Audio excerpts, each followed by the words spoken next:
It all happened when the heroine was struggling with severe depression. On the road, flooded with sunset light, she remembers seeing pigs in a small truck that were being transported to the slaughterhouse. Every time the truck turned, the animals squealed and swayed from side to side, and she, watching this, sobbed loudly. The cold metal bars, her wavy red hair, and at that moment it was a luxurious thought. After all, back then the heroine didn't yet know that one day she would find herself in a worse position than those links. Iron bars in front of a crowd of locals. Perhaps she was crying out of pity for the pigs, or maybe because of the villain in the novel who was too pathetic. This story is about a villain named Haley, a girl from the novel who was too unhappy and her life was extremely sad. When the locals saw her being carried away in a cage, they shouted loudly for the villainess to die quickly or simply burn in hell. The cries that the girl should disappear from this world forever and die in Marin Castle filled the heroine with real horror. Someone dared to throw an egg at her, calling her a damned witch, and someone even wanted her to be simply buried in a landfill. Haley sat behind the iron bars, not understanding why she lived like this at all and how she ended up in this situation. People continued to throw stones at her, but even if it was for the sake of others, once she had done evil deeds, in the end, it would still end up that way. Haley killed people to help someone, cursed people to make someone king, and took eternal shame on herself over and over again. But it was she who turned out to be the villain, and these someones became the main positive heroes of this world. They abandoned her, turned away, and eventually killed her, and this is a merciless story of villainy from the villain's perspective. A short novel where the main characters became nasty because of it, a story about one abandoned villain, and that same villain from the book is a girl named Haley. The main character, Haley Marin, was taken to the border of another country by knights and asked to stop pretending to be crazy. They were forbidden to talk to this woman, and she was the main criminal. A fragile girl with long red hair and ruby eyes sat behind cold bars, and everyone was sure that she was a witch. But only the heroine knew that if she really were Haley, she wouldn't care about this at all, especially not about stupid curses. Grabbing the bars, Haley decided to see what she could do in this story. When one of the knights passed by the cage, she grabbed him by the cloak and asked him to fulfill her request. The boy screamed for the madwoman to let him go, but Haley promised to curse him if he didn't let her cry to keep warm. The commander asked the escort to give him a cloak so that the captive could finally close her mouth. Wrapped in her cloak, Haley leaned her head against the bars of the cage, thinking that life really was a strange thing. On the one hand, being in a novel was just wonderful, but there was another, less pleasant side. After all, Haley would have to play the role of a villain with a fatal outcome, and she thought that was definitely too much. The villain from the novel, or was she just a sorceress who wanted to be loved and recognized? But it was sad to see how she pretended to be strong day after day, suffering from a lack of love, because in the end the girl ran away to be used. As a result, after all the horror that happened to her, she became a money-hungry, bloodthirsty demon. An enemy of the three major kingdoms who harmed nobles, and in the end, she simply became a puppet whose fate was predetermined. She was called a murderer who brought misfortune to many people with forbidden strong magic. The nobles ordered the girl to be sent to the castle of Marin, wanting her to die in complete solitude.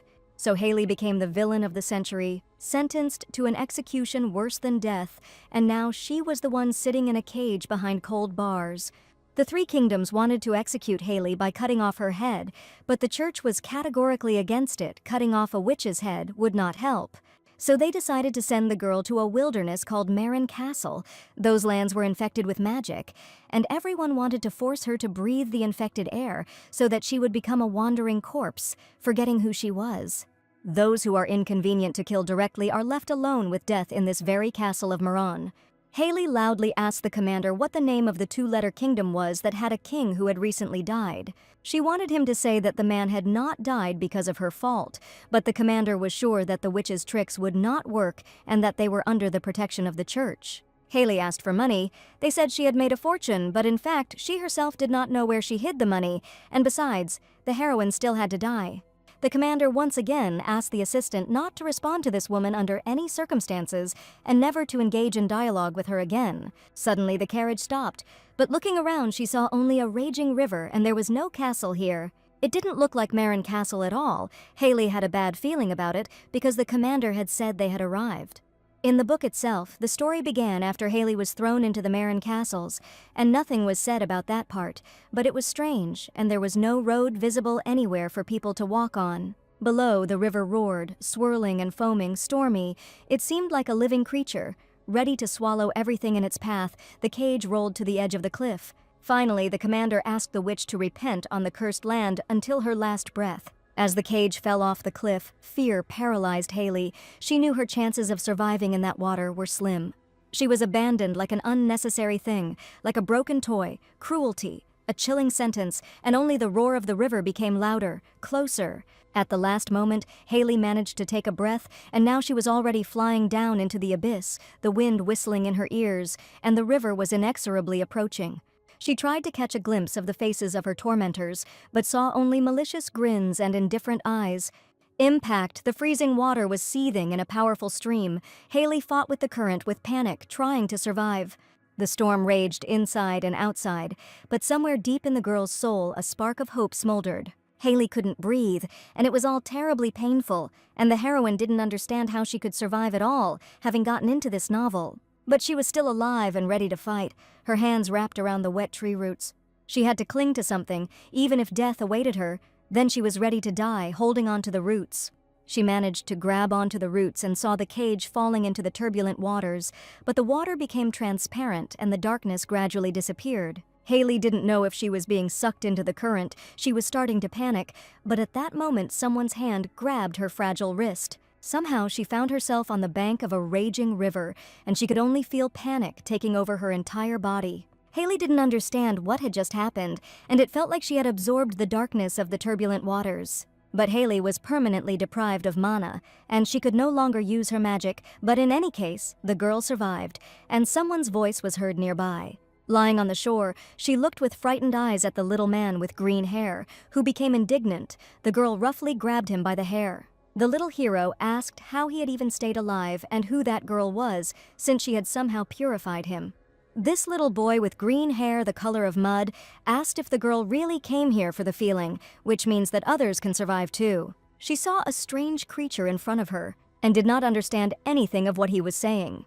And those very roots of the trees turned out to be not trees at all, but the hair of this little magical man. It didn't matter at all. The main thing was that Haley was still alive. The little hero's name was Driad, but the lady couldn't answer any of his questions. As it turned out, somehow Haley herself pulled out and healed the little wizard who was dying in the poisoned lake. It is quite possible that the little man meant absorbing magic, and the heroine somehow miraculously managed to do this. Haley decided that since she had become a savior, perhaps the little man would help her in return and take her to Marin Castle. The Dryad said that in order to get to the Baron's estate, one must make one's way through the contaminated land for half a day. A mountainous terrain awaits her, and there is not a single road along which a person can pass. The Dryad knew one road well, so he gladly agreed to accompany his savior.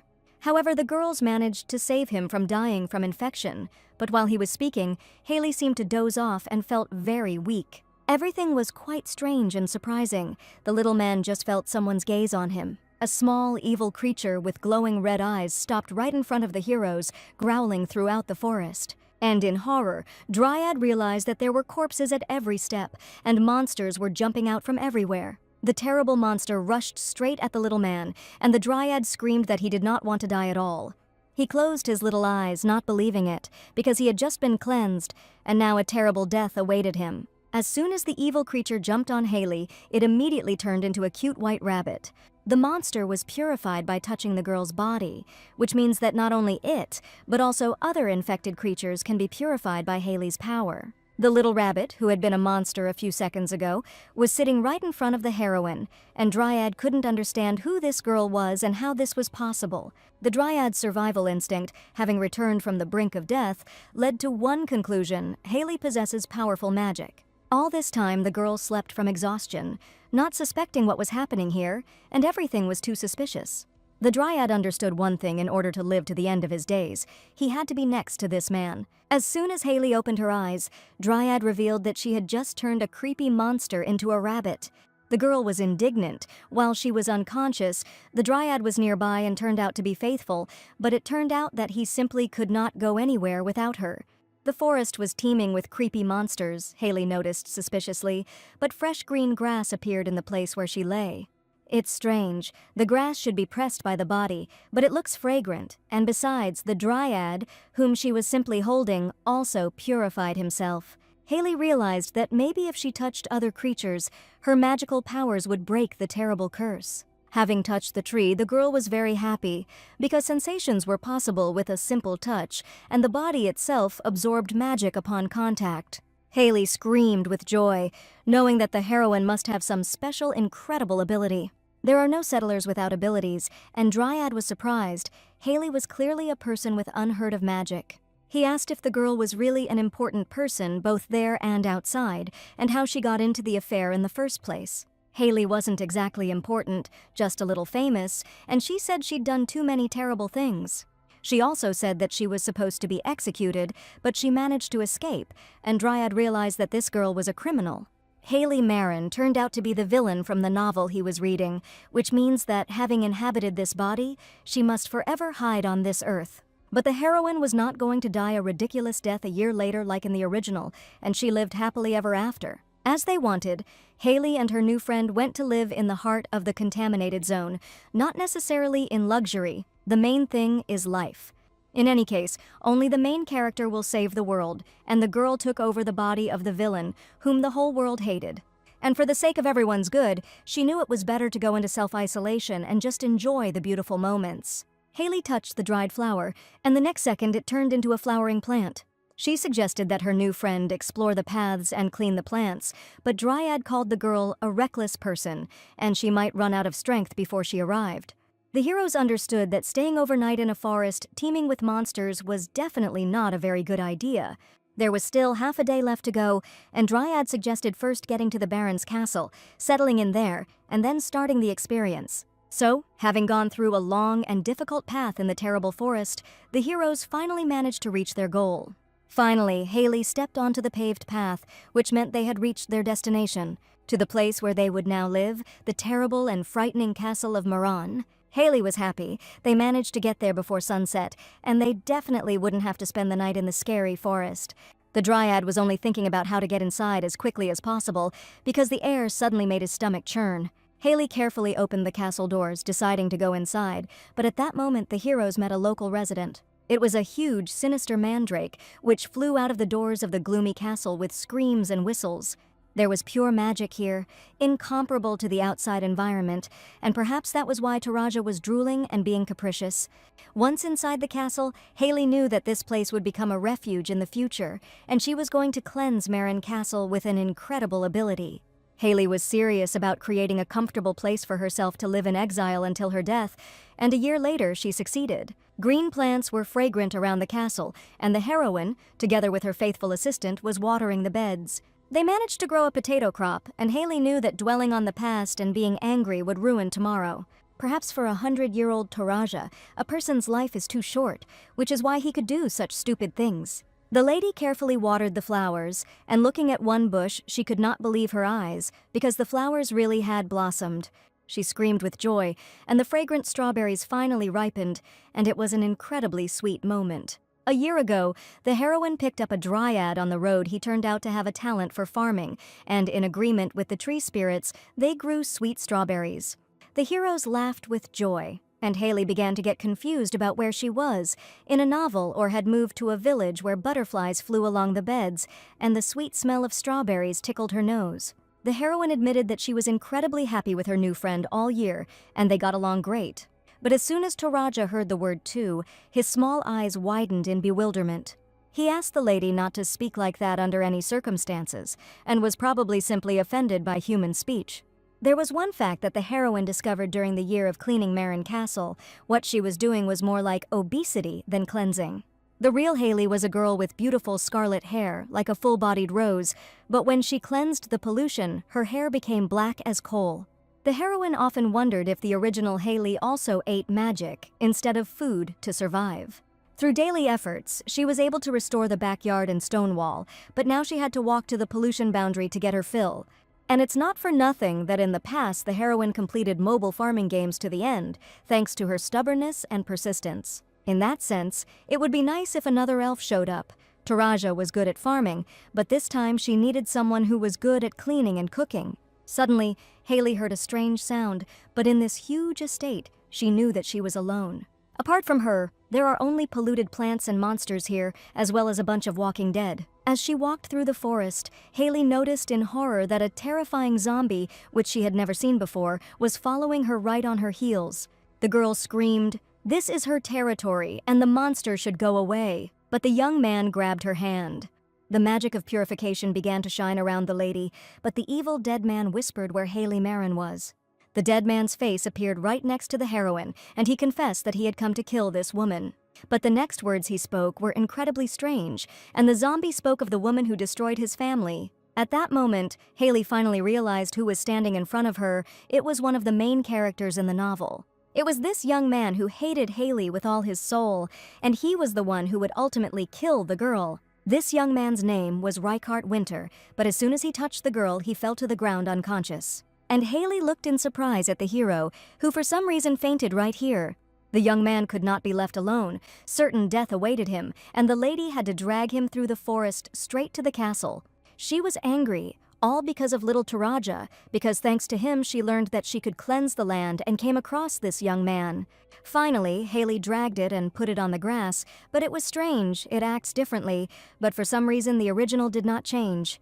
The boy was not dead yet, although he looked like he would die soon, and apparently it was only a matter of time before he turned into a real corpse. In the past, this young man cursed the heroine, the one who trampled his heart and betrayed his love. He wanted her to feel the weight of guilt, and the tears shed for her sake would make the girl regret and suffer forever. Haley was the one in charge of the villain factory, and it was because of her that the once kind young man turned into a real horror. Rejected on the lands of defense, she cursed his family for a year until she met her death at the hands of one man. Haley's death was the final key to the demon's emergence, and in the future, the Marin estate became their cradle. The demons born from Haley's anger, sadness, and fear escaped from the infected zone and began to commit all sorts of atrocities. The main character and the 4 men who were in love with her united to destroy them, and that was the main plot of the story. And the one who killed that very Haley then left the Marin estate, losing his human form. There was Reichart Winter, who later joined the main character's group. Taraja noticed that the young man was infected with demonic energy, and if he had been a little bit more, he would have definitely been wandering around here dead. Usually people lose their minds in this place during the day. He was able to keep his mind and get here. He is not yet fully infected, but later he may awaken as a half-demon, unable to neither live nor die, and there is a chance he will try to kill Haley. The girl had no choice, and the reason she saved Reichart, he came to kill her. Reichart was the only innocent victim out of the 4 main characters. His family was wiped out, and he alone survived, dedicating himself to revenge. The heroine thought that his hatred for Haley was completely justified because she once broke his heart. The boy had a lot of demonic energy left, and it was interesting to see how long he had been wandering around the infected area.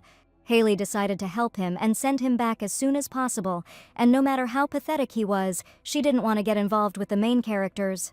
She touched him to cleanse him, but at that moment the young man opened his eyes and grabbed the girl by the hands. Surprisingly, he came to his senses very quickly and shouted what kind of place this was and where she had brought him. Haley's plan to recover the boy and hide failed, and she responded that he was at the Marin estate. Reichart grabbed her friend and asked what the 2 of them were doing in such a place, not believing that they lived there. It was very strange. The young man acted as if he didn't recognize Haley at all, but that definitely couldn't be the case. At that moment, the heroine remembered that in the original, when he came to Marin's estate, at the moment of turning into a half-demon, he lost all his memories. Perhaps this time the cause of memory loss was not the transformation, but the consequences of mixing demonic energy and purification. This explained why the young man did not remember anything, and he had indeed forgotten his past. And most importantly, he forgot that Haley is his main enemy, so the lady confessed that she is his savior. She found it funny that the young man clearly had amnesia, because he asked with interest whether the girl had really saved his life. Haley told him not to worry and offered him a place to rest at the estate, offering him food and a warm, soft place to sleep. And just in time, a deafening fireworks display thundered in the sky as if nature was celebrating her salvation. Suddenly a spring rain began, and the heroine thoughtfully invited the young man to go inside. He found himself in a beautiful old castle, located in the very center of the infected zone. It is known that not a single living creature has survived here in the last 100 years, and even attempts to measure the level of contamination are impossible.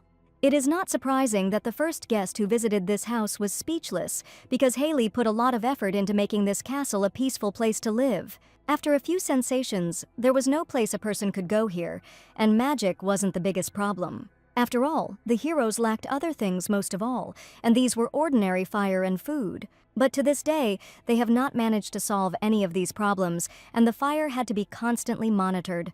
The window was open, and the fire was simply doused with rain, while Taraja complained that no one was looking after the fire.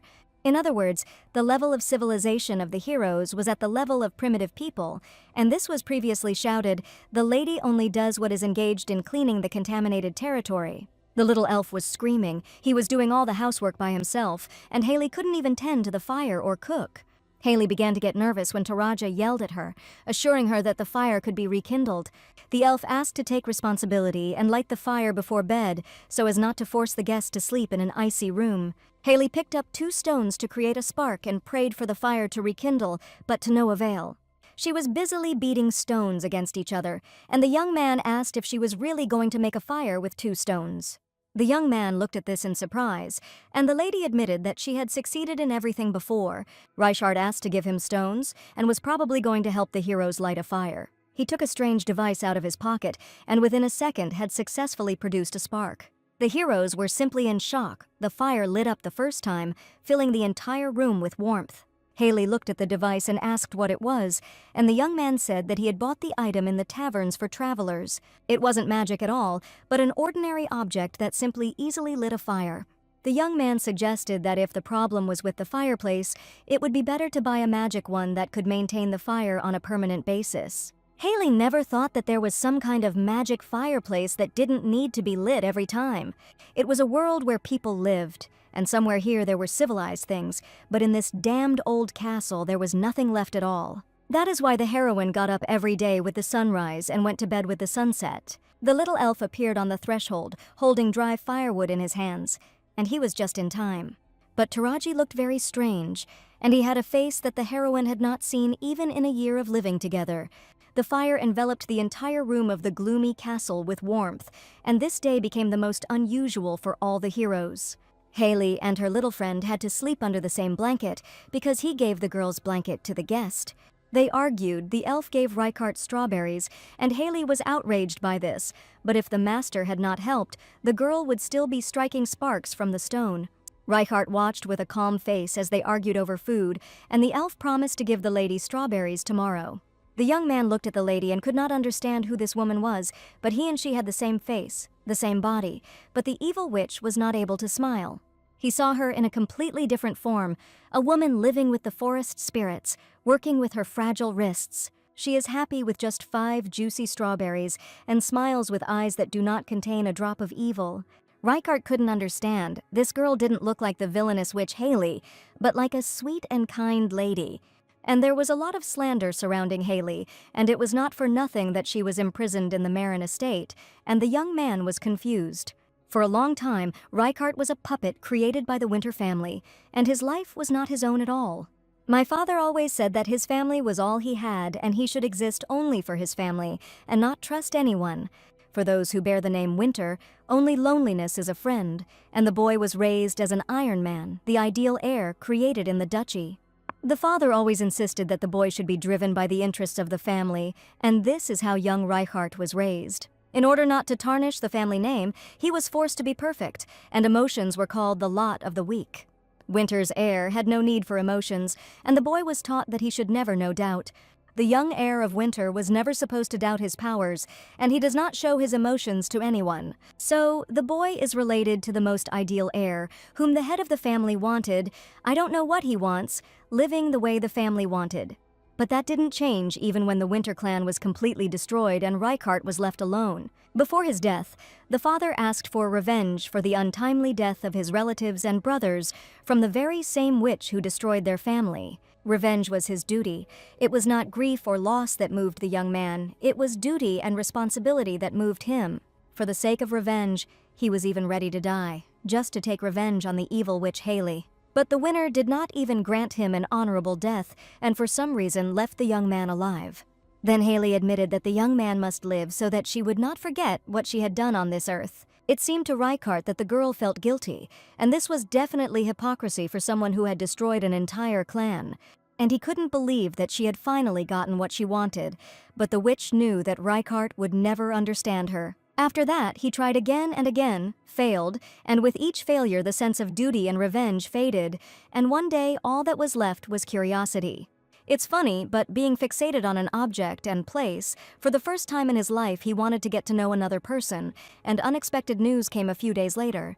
The evil sorceress Haley did kill King Holt and was captured by the Crown Prince and exiled to Marin Castle. Reichart couldn't believe that the Crown Prince had really caught some witch, and what's more, he calmly sent the link. The last fate of the woman whom it seemed nothing could kill was exile, and Reichart's struggle ended in meaninglessness. At first he even tried to forget her and move on, changed his name, profession, environment, in order to forget his family and live a normal life. A day passed, a month, one day a year passed, and at one point Reichart finally understood something. He had absolutely nothing left, and life without calling Haley seemed meaningless to him. The young man, created to be the heir of the family, one day had nothing left of himself. One day he realized that there was only one choice. He had to finish the unavenged revenge and find the witch. One dark evening, Reichart went to Marin Castle to kill Haley and then die himself. But he had thought so before, and now, finding himself in the castle, he was chopping wood early in the morning, offering to help the lady. Haley thoughtfully offered him a sweet strawberry, and in return he offered her a piece of jerky. It had been a whole day since he had been here, and he still hadn't taken his eyes off her for a minute, suspecting that Haley was a cunning sorceress who had lost her mana and was deceiving him. But the more he watched, the clearer one thing became. Haley Marin had lost her memory, and she was living with no common sense at all. After all this, the young man understood that he could not consider this woman an object of revenge, and that one could not judge an innocent person by the mistakes of the past. For Reichart, the purpose of life had disappeared without a trace, as if this person had never existed, and the young man wondered what he should do now. But in order to sort out this confusion in his head, he decided to observe later and realized that he had to see everything himself. Perhaps this will be a great chance to understand what is going on in Reichart's heart and whether he needs this revenge. He was wrong when he called Haley a villain. He saw a kind and sweet girl in front of him. The appearance of Reichart brought huge changes to the lives of the heroes, just like the god from myths brought fire to people. He fed the lady delicious meat marinated in sweet sauce, and the sweetness they tasted for the first time in the land of sinners seemed like a revolution in their mouths. It felt like a sin, and after tasting the forbidden fruit, Haley might never be able to return to her past life again. The lady declared that she had no more strength to endure it, and that civilization had to be brought into the new life. The little elf and the young man exchanged glances. The lady's statement was too unexpected. Haley tried to find out which road the young man had taken, but he insisted that he had arrived alone, without companions. The elf insisted. The man was found in an uncontaminated state. If they could clear a shortcut, it would be possible to get out to the city. Reichart showed a map with a mark indicating the place where the heroes now live. The lady refused to believe in his amnesia, and grabbing the card in her hand, asked him to give it to her. If the heroes had seeds, they could farm, but there is almost nothing left here, and they need to go to town to buy wheat seeds. Haley seemed out of sorts today, and she insisted that it wasn't the most important thing for her and the elf right now. She turned the map in front of her eyes and soon realized that she understood absolutely nothing and did not know how to read maps. The elf didn't understand what good a map was if she couldn't read it, but Reichart could read maps. The young man also admitted that he knew how to ride horses and drive a cart, but he had never done it before. He laughed and asked how much the lady was going to buy to fill the whole cart. Haley glared at the boy. He laughed and probably thought he could do anything. Castle Marin has generally maintained a policy of isolation, but the heroes have decided to accept a little help from outsiders, and it's time for civilization. Together with Reichart, she decided to go to the city, and the elf was worried that people would be careful on the way. He asked her not to pick up anything from the ground for food, to help anyone, and not to follow anyone else. The boy asked the girl to hurry up while she continued to argue with the little Taraja. As she followed the gentleman, she did not understand that he had almost died just a day ago, but he still continued to be reckless. Haley noticed from their first meeting that the boy had too wide a stride, and trying to catch up with him, she twisted her ankle.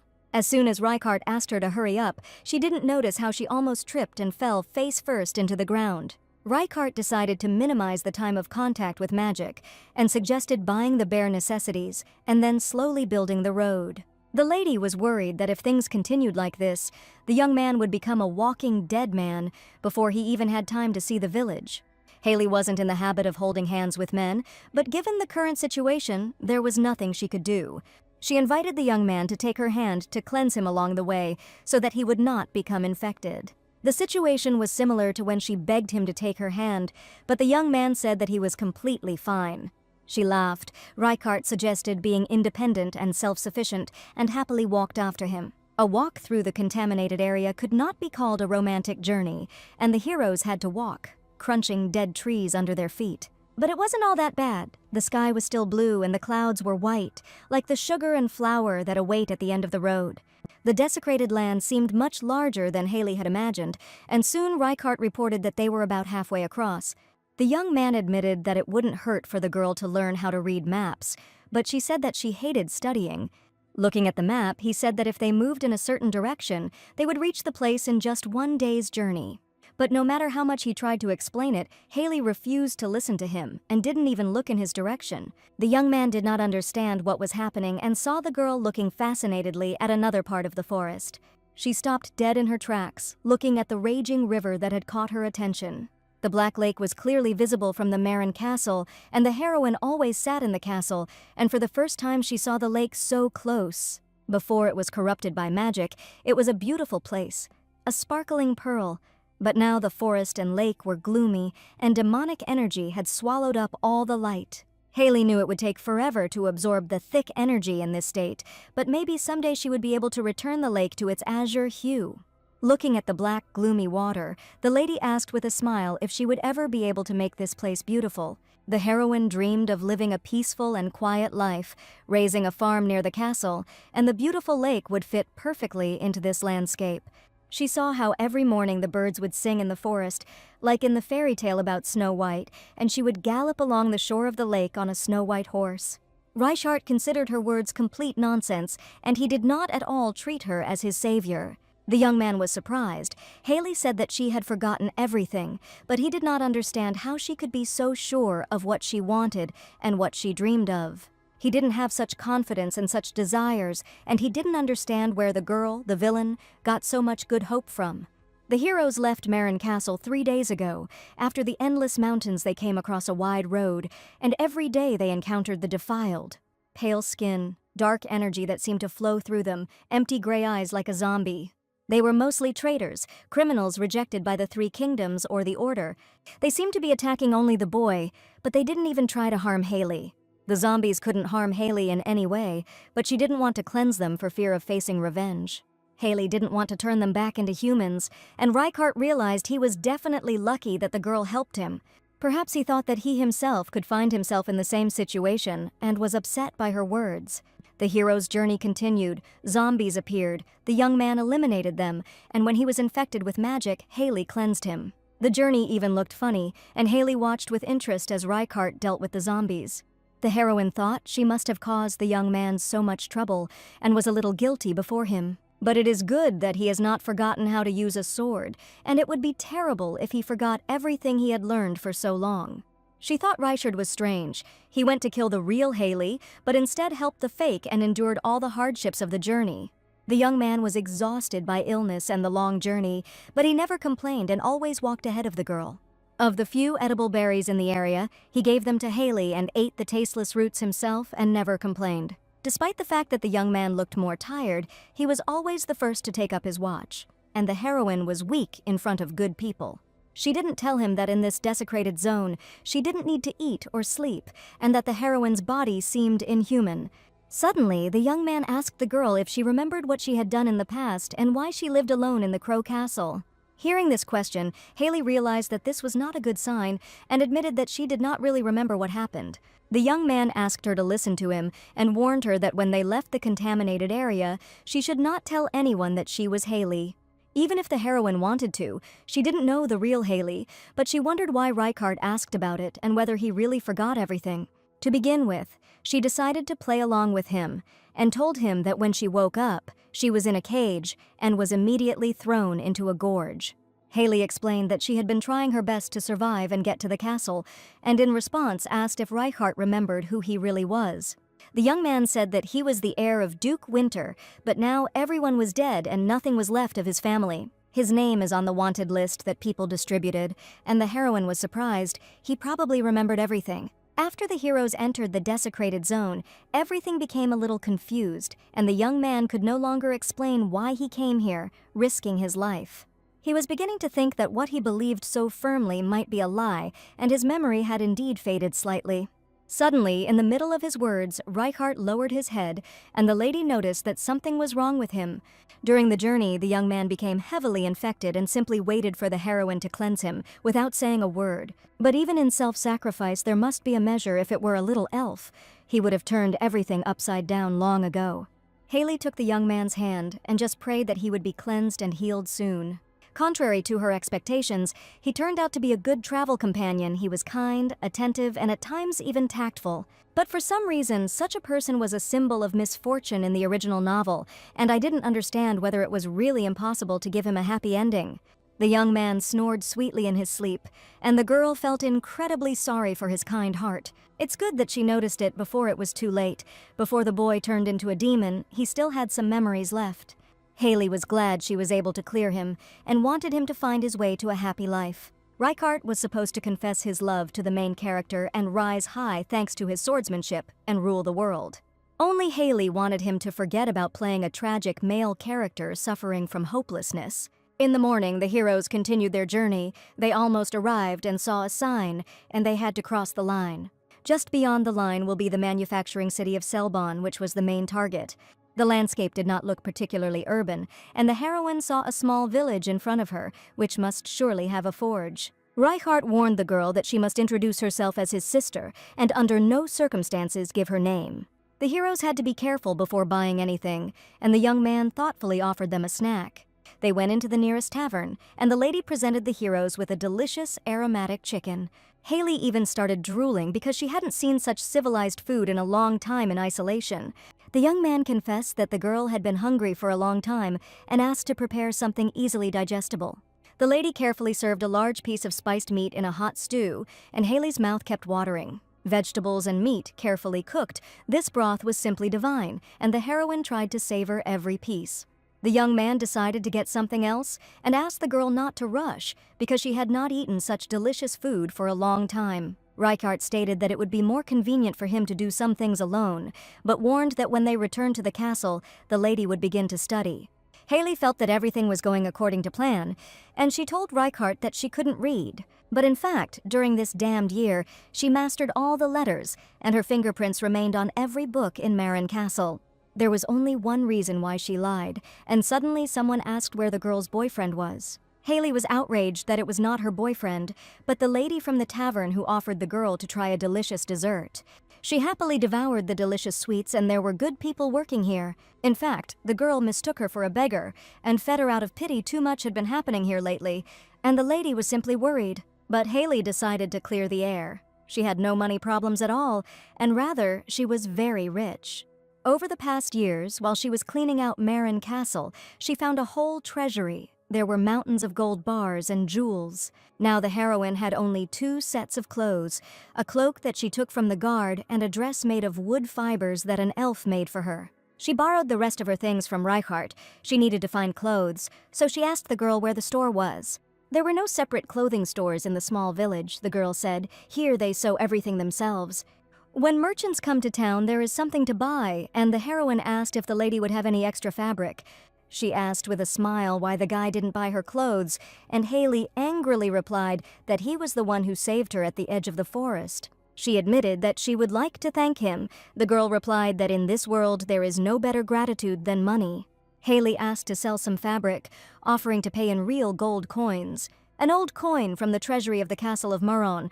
It was minted a long time ago, so it was different from the current ones. But gold remained gold everywhere, and the lady was surprised whether the lady really was rich. This girl's name was Fatima, and she offered to pick out clothes that didn't fit in size. While rummaging through the chests, Fatima offered 3 sets of clothes, dried meat, and almost new kitchen utensils. Meanwhile, Reichart returned with the purchases. It was probably hard for him to carry everything alone. Apparently, he carefully selected the things necessary for primitive life. He found me a magic stove, but bought universal oil to light the fire. He also got hold of some sugar beet seeds somewhere, a whole bunch of flour, and Haley wondered how they were going to carry it all back. Reichart looked at her with anticipation and clearly saw how the girl was happy with ordinary seeds. Unexpectedly, she asked the young man to go to bed early because he had hardly slept while they were walking here and was constantly on guard. Reichart was planning to do just that, get some sleep today, and go to the market together tomorrow morning to buy a horse. And he reminded Haley that she herself wanted to saddle a white horse and run along the shore. Reichart admitted that with a horse he would be more enthusiastic about cleaning, and he really believed that the girl would be able to clean the lake. In fact, from the very beginning of this trip, she had planned to leave him and go alone, pretending that she couldn't read, and all for the sake of one plan. Reichart, who has taken on all the work, will be exhausted and fall into a deep sleep, and he will forget Haley's stupid dreams over time, because at this time the main character should appear. The heroes would meet somewhere fatefully and fall in love with each other, and she wanted the main character to forget about a person like her. She sent the young man to bed, wishing him good night, and was sure that he would forget everything that had happened before. So at night she packed her heavy bags and told Fatima that she was going home. She saw in Haley a fighting girl who said it was time for the boy to go his own way. Fatima offered to take the signature seasoning as a thank you for the lady eating their food with such a huge appetite. The thoughtful lady gave her a secret spice from the tavern, and Haley couldn't believe that this gift was just for her appetite. She hadn't experienced anything like this for a long time, the joy of the selfless kindness of a complete stranger, but these feelings were unnecessary for her now. After all, she was about to return to her lonely life, and she gave Fatima another gold coin as a token of gratitude. Fatima was surprised, admitting that one cannot just wave gold around, and a girl traveling alone must be vigilant. Fatima was afraid that bad people might take away the money, and even ordinary people seeing gold might desire it. The heroine followed Fatima's advice, and an overwhelming feeling of fullness filled her empty heart. Perhaps Fatima would not have been so kind if she had found out that she was the same Haley from the rumors, and it is unlikely that she would have worried about her. Taking the heavy suitcase in her hands, Haley decided that she needed to quickly return to the little elf who couldn't stand being alone. But as soon as she approached the forest, creepy strangers appeared on her path and asked what the girl was doing alone in the forest at such a late hour. Haley was surprised, saying that she was going to go home and did not understand what was happening and whether it was robbers. The men said it was dangerous to walk along the road at such a time, and if the lady took a wrong turn, that evil magician from the forest would stick her in. Haley exhaled, and it looked like they were just locals returning late from work. One of the men asked how far the girl was going to go, and perhaps he could ask his wife to walk her at least to the crossroads. She refused help, but a local resident suggested that the girl take some grass that repels insects. Haley couldn't believe it. Everyone in this village was so kind, and according to the plot, bandits were supposed to show up here and take all the money. But this novel was especially blessed for the heroine, probably because she was not the main character. Or maybe she's just the main villain, Haley, who, while walking through the woods, suddenly heard her name. Right behind her stood Reichart, who for some reason was following the girl, although he should have been fast asleep. The lands were still saturated with dark magic, and Haley asked why the boy had followed her. After all, she left him on purpose and went away, and asked that from now on he go his own way. Suddenly, Haley asked him not to interfere in her poor and lonely life, and probably the young man did not expect to hear these words. The girl saw sparks of fire blazing nearby, and it was good that she discovered it before it was too late. Reichart didn't understand anything, as if it was a magical dream, and Haley only wanted him to live happily. The young man did not believe that the evil witch, who hated people and worshipped demons, held the hand of her enemy and wished him happiness. The soothing sounds of crickets and the smell of the forest still seemed to linger in the air, and this must have been an incredibly realistic dream. With Haley holding his hand every night, the boy's anxiety subsided, and he was able to indulge in a brief moment of daydreaming. It all turned out to be a dream, and when Reichart woke up, he remembered that he was going to go and buy a horse in the morning, but it seemed the sun had not yet risen. The young man woke up and saw a precious necklace with a pendant lying on his pillow. Reichart was afraid that this was all just a lie to calm him down. Fatima said that Haley had left urgently and was surprised that they had not said goodbye properly. All those numerous conversations that the heroes had while making their way through the magical energy were just lies to leave him to go alone. Each time, Haley offered to take his hand to cleanse him of the darkness so that her neck would turn into a zombie along the way. Reichart refused with all his might, realizing that if he took her small hand, there would be no turning back. Because even the last drop of doubt could disappear in his soul, but now it was all in vain. Haley didn't need Reichart. That's why she left him sleeping alone. The expression on her face was full of anger and confusion, and Reichart didn't understand why she had left on purpose. But Haley was sure that she had already shown enough mercy to the unfortunate character from the novel, and saved him from death, not allowing him to become a demon. Perhaps his family had no money, so she left behind a piece of jewelry and thought that would be enough. The young man could not understand why the lady decided to go back alone, simply leaving him in the tavern. Reichart shouted, was she really going to live alone in the contaminated zone forever, in a gloomy abandoned castle? He tried to convince the girl that it was absolutely impossible to live there, but the lady insisted that it was her home. She doesn't need him to understand her way of life, saying it's time for the young man to go his own way. Haley once became the enemy of the entire kingdom because of her karma, but Reichart was the ultimate victim. From the very beginning, they were nothing to each other, and nothing should change if they break up. He couldn't believe she had left him alone, and asked if it was also a lie that she couldn't read. Haley admitted that it was indeed a lie, and that was her cunning plan. She asked the young man not to be stubborn and just leave her alone, offering to provide one last favor. She stated that as soon as Reichart received the purification, he must immediately return the same way. The young man replied that it was easy for Haley to get rid of him, and it didn't matter whether he was cleansed or not. Haley was indignant. He probably didn't understand the seriousness of the situation, and he shouldn't try to persuade her. He refused to be cleansed, admitting that she was indeed right, and that they were just strangers, and there was no reason to be together. The heroine understood perfectly well that Reichart would die from infection, and he really wanted to die, but she saved his life. The young man screamed how many times she could have killed him, but did not, and he no longer knows if this is his life at all. After the storm, they walked in silence and walked on until the bright dawn broke, and all this time the young man thought it would have been better if she had killed him then. Haley turned around every time and saw Reichart and turned around again, realizing that the young man was becoming more and more infected. Whatever he did, it was useless, and she wanted him to give up and go back. Ignoring him, she made it clear enough. But he still continued to follow her, while the infection slowly penetrated every cell of his body. At one point, the young man could not hold on and fell from exhaustion, and the lady rushed to his aid. Reichart simply did not know yet that even though his revenge had failed, another happiness was soon awaiting him. This time he will meet a real heroine, free himself from the shackles of a half-human, half-demon, and be able to start a full-fledged pink romance. It was impossible to continue to watch this neglect of the main character's duties. She asked him to leave and live happily. He continued to follow her, while the heroine screamed that she was no longer going to drag him back to the village. The young man's strength was almost exhausted, but he continued to stand his ground and only asked the girl not to interfere in my business. She called him by name, knew him from the very beginning, and Reichart asked if the memory loss was also a lie. And the fact that she couldn't read the map was most likely a lie too, but the most important thing is that she knows him. The heroine really didn't know about the magical hearth. I was told about it in the novels, and she didn't know how to explain that she wasn't real and hadn't just lost her memory. Perhaps if she told everything, Reichart would believe her, but at some point she got tired of all this.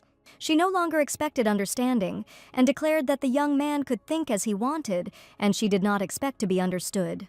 Haley didn't know what to say, and how she could even leave him if he wasn't even hers. Suddenly, the main characters knelt down right in front of the girl and declared that she could not leave him. The young man whispered something, but he didn't even have the strength to say it, and it turns out he simply fell down from exhaustion. Haley couldn't believe how this happened, because according to the script, everything should have been different. But she couldn't leave him in trouble, so she extended her hand to finally put the dots on everything. The heroine gave her name, Haley, and introduced herself as an evil black witch who destroyed his family and became the enemy of the three kingdoms. Suddenly, Reichart replied that he knew all about this very well and that it was nothing new to him. Haley wondered if the boy had remembered all this time and still continued to follow her. When she asked this question, a happy smile appeared on his face, and he confidently answered that he would still follow her. Reichart finally smiled for the first time, the bright smile of a protagonist whose fate was now full of suffering. Holding his hand, Haley finally admitted she was giving in and suggested they go home together as soon as possible.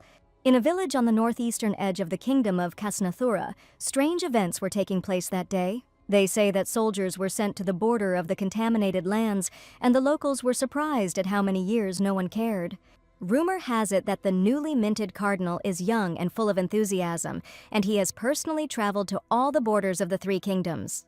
The Cardinal's name was Eugene Wiedemark, and he personally distributed bread to the locals, but previously such tasks were entrusted to novices. He asked the lady not to worry, but even for him, patrolling such wilderness was not a Cardinal's job. The order assessed the Cardinal's actions as follows. He had risen too high for his age and was trying to live up to his position. But his assistant was sure that Eugene deserved more, and he should not be involved in such mundane matters at all. The Cardinal's dream was to cleanse the contaminated lands and stop the inhumane and unjust expulsion of people. His knights carefully inspected the infected areas and also checked the lists of infected people seen in the northern regions over the past year. There was no one like Haley among the people, and the Cardinal had probably been looking for her for a long time. The assistant asked the Cardinal not to worry, and even if this evil entity was a powerful sorceress, she definitely could not survive there.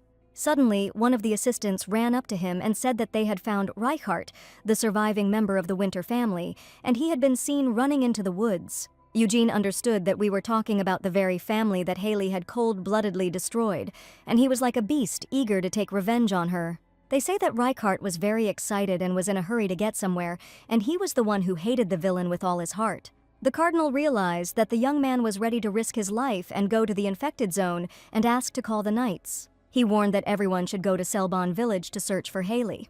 The little forest spirit from Marin Castle thought that they were so poor that they would definitely not be able to feed one person. Haley admitted that she couldn't leave the young man, and it seems that now there are 3 of them in the castle.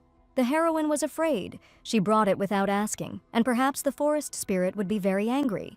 But the appearance of a new guest was not a priority for the forest spirit because he was incredibly happy when he saw flour, sugar, and butter. Haley asked them not to worry so much because there is a strong person who can do a lot for them. Perhaps the 3 of them will be even better off than in yours. Reichart was really very strong. The next second, the young man fell headfirst onto the ground, and the forest spirit declared that if he was weak, he should be driven out. After his return, Reichart was ill for a long time from overexertion, but there were no doctors here, and the heroes decided to believe that the young man would quickly recover. They discussed how to grow crops and make flour, and what could be made from flour in the future. There was no mill or threshing machine here, and the forest spirit declared that all they had to do now was not to die of hunger. The little spirit had lived in the polluted gorge for 100 years, and he certainly didn't want to die. Suddenly, Haley felt uneasy and thought that the boy could not survive on the little food they were eating. She wondered what they would do once Reichart got better and started eating normally. But at that moment, the young man came out to them and said that he could get his own food. Haley laughed. "Thank you. How is he going to get food in the contaminated land?" giving him a loaf of delicious bread. The lady was indignant. Was the young man really going to go into the forest? Because in this way, he could become infected again. Reichart intended to hunt only in cleared areas, but there were only rats there. The young man assured her that he would be able to catch the game, and the heroine decided to see who he would catch this time. An hour later, Reichart succeeded in carrying out his plan, and soon he caught a rather plump bird. This was already the 3rd game from the toy slingshot that the young man made from wood. Reichart had been cutting something out of a branch an hour before, while the heroine had been making fun of him, since the shape of the slingshot had been awkward at first. Soon he began to furiously obtain ingredients for dinner, and the strength of his body was truly his incredible ability. He quickly proved that he could feed more than just himself and caught many birds, so his situation changed completely. His voice, that of a man who had accomplished a feat, was gradually gaining power, and tomorrow he was going to conquer new territory. Haley wondered why he had decided to head towards Selbon, but the boy was going to make a wide road for her to pass through. He was sure that if there were supplies, they would have butter and flour, but Haley was afraid that if people found out that she was alive, they would simply execute her. She reminded Reichart that she had been declared an enemy of the 3 kingdoms, and everyone believed that she had been dead for a long time. And if even one living soul finds out about her existence, they will once again gather to execute her. Suddenly, the young man decided to ask why the lady did this, and their conversation became too tense. Haley knew he would definitely ask about it one day when he found out she remembered everything. He wanted to know about his family, why they poisoned the king, and it would be great if the real Haley was here, at least as a ghost, and answered this question. Now she could only convey the feelings of the heroine, which she read in the additional chapters. The man that the villainous Haley loved was a famous man named Sirill. Sirill wanted to be the heir to the family all his life. Perhaps it was love, but because the young man was born out of wedlock, he was neglected. And in order to make him the heir, Haley decided to accomplish a feat that no one else had ever managed to do, to destroy the Winter family, their enemy. Just love, that short and selfish impulse, led to the death of so many people, but now Haley did not want to die from a slingshot. The heroine couldn't change the past to her liking, and the real Haley loved this fool. The young man asked if she also loved Michaelin and Eugene, and these names were present in the additional heads. The heroine read about them in the text of the novel, but it was strange to hear these names from Reichart's lips. Eugene was a friend from the orphanage whom she considered her only family, and Michaelin was a true friend who shared the same soul with him. The young man laughed and said, "Is it possible, or did she get something mixed up? Because they not only grabbed her, but also put her in the dock." He called Haley stupid, and knowing all this, she pretended not to remember anything. Haley stated that she just wanted to survive because of someone who was eager to kill her even in a half-dead state. She asked why the young man pretended to have lost his memory, came to kill her, and then became kind. Reichart also just wanted to survive, and in this, he and the heroine were incredibly similar. Haley couldn't understand how he pretended to forget everything and was happy next to the person he was going to take revenge on. It was an unthinkable story, and now the heroine did not understand it because he was definitely going to kill her. She wanted to say that no one would touch Reichart here, but she had no right to make such speeches. After an awkward silence, the young man asked if she still loved the man for whom she had committed so many deaths. He asked about love, but the heroine could not sincerely answer this question because she was fake. First of all, she wasn't the real Haley, and she never said a word to these people. Suddenly, Reichart called her poor thing, and these words made the lady incredibly angry. He asked her not to pretend to be poor, and she could just remain an evil witch. He seemed to misunderstand her, but Reichart admitted that the villainous role suits her much better. That same evening, the heroine sat by the warm fireplace and thought that no one believed her excuses. Even the forest spirit looked at her with pity, but Haley understood that there were more important problems right now. Namely, that Taraya and Reichart somehow get along suspiciously well, the forest spirit is engaged in farming, and the young man is an excellent hunter.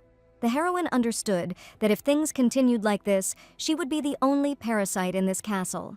If she had some down-to-earth skills, she could be more useful. The next second, the heroine was incredibly scared because a huge moth appeared right above the fireplace. It looked like a common moth, but the insect was the size of a bird, and she met its wings with her gaze. Older comrades in the army told me about a fairy they saw, but this moth was an ordinary insect. Haley decided to go to sleep in another room even though it was colder there, just to avoid meeting the moth.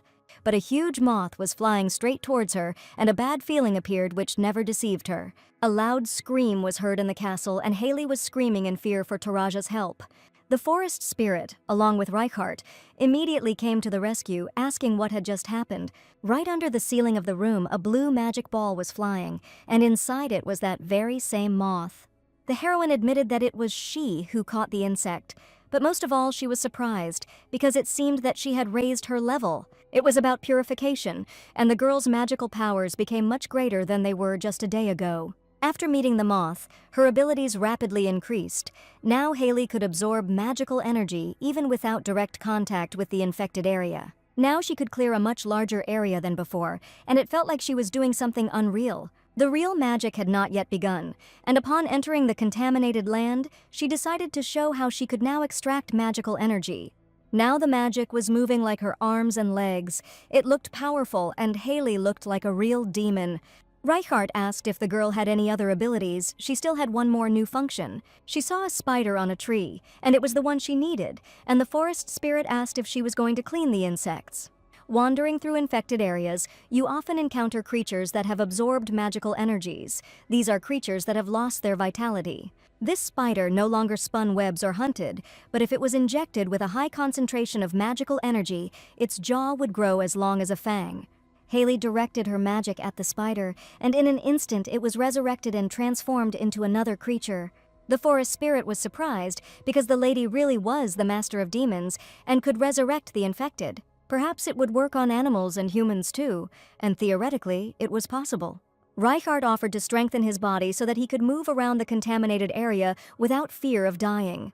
Haley said that this was too much, and the boy definitely shouldn't become a demon just to go to the store. The forest spirit asked what about those who are not quite human, and he was probably talking about the infected.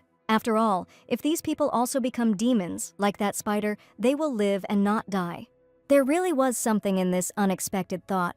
Driad was right, and there were many innocent victims in this forest. Haley didn't understand, because this forest is mostly where criminals are thrown, and how can you tell who is innocent and who is a murderer? No one had the opportunity to get consent. Perhaps someone wanted the person to die, and did not have the right to do so. But Reichart insisted that these people would definitely want to live, even like this, because every person strives to survive. Probably Reichart now associated these people with himself, because he also did everything for the sake of survival.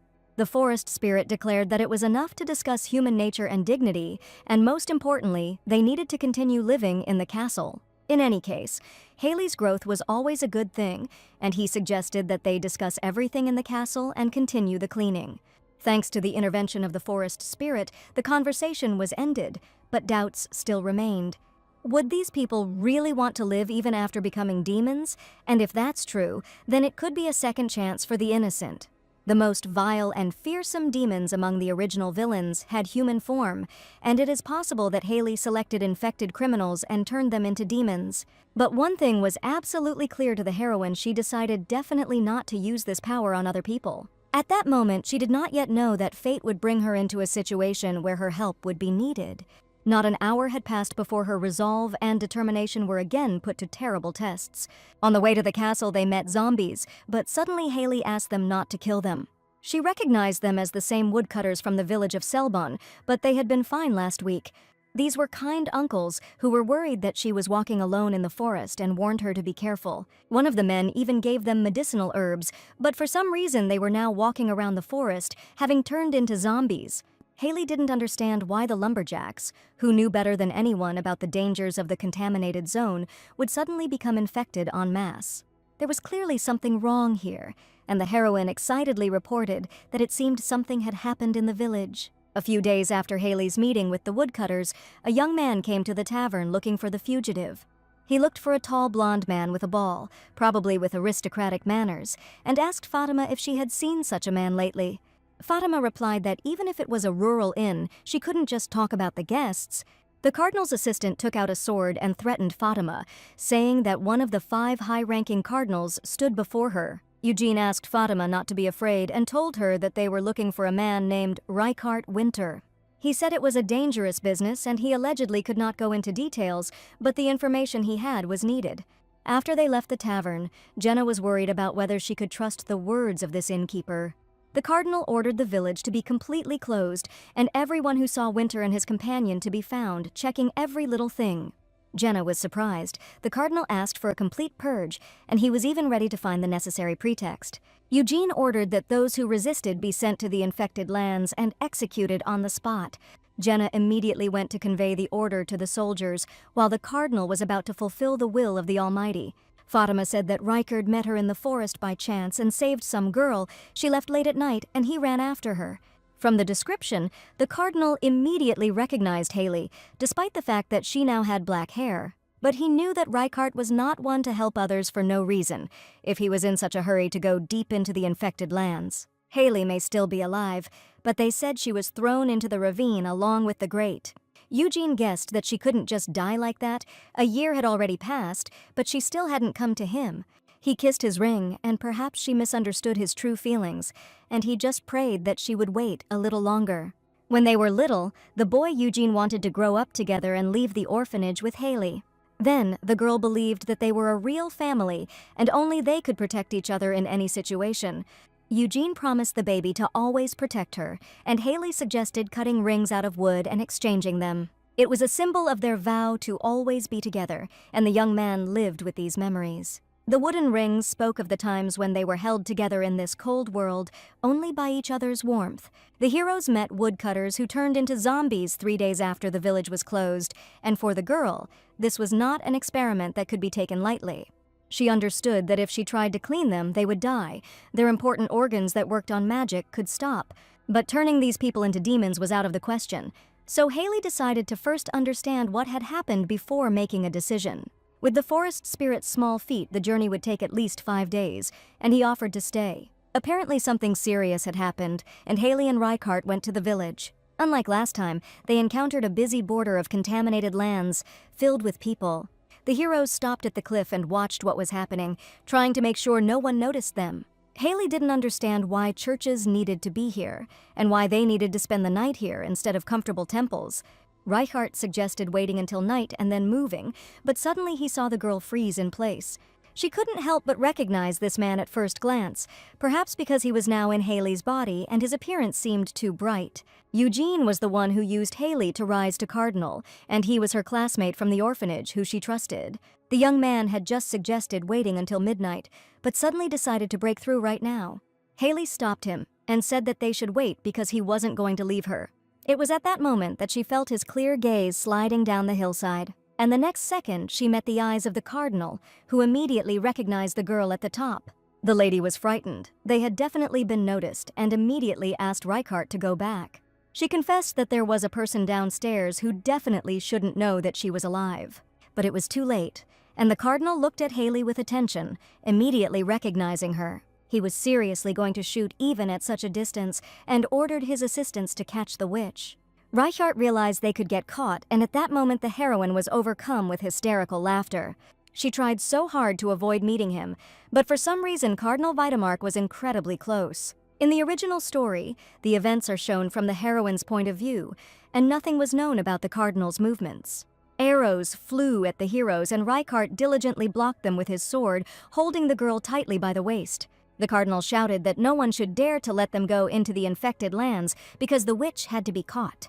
After embracing Reichart, they have one choice. The young man should hold her as tightly as possible and run deep into the forest. The young man didn't think long and hugged Haley tightly around the waist, intending to follow her instructions. If they manage to get into the infected lands, then none of the church ministers will pursue them. But at the very moment when the legs were ready to step into the infected lands, a sound was heard that was impossible to ignore. It was complete nonsense, and Jenna screamed, Fatima from the tavern would be killed if Haley dared to reject the church and choose life.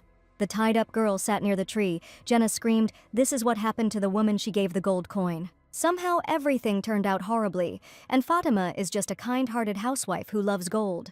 But in the meantime, Fatima was desperately telling them with her eyes to run away, and this fantasy world was cruel to good people. This enraged the heroine, and she tried so hard to live in the shadows for so long, but as soon as she went outside once, the nightmare began. Haley didn't hear what the Cardinal's assistant was muttering because dark magical power was already raging in her hands. Haley was no longer going to remain in the shadows and shouted loudly for the young man to take Fatima immediately. The infection spread very quickly, and people rushed to flee down the high mountain. The contaminated area neither grew nor shrank, and no one could understand what was happening.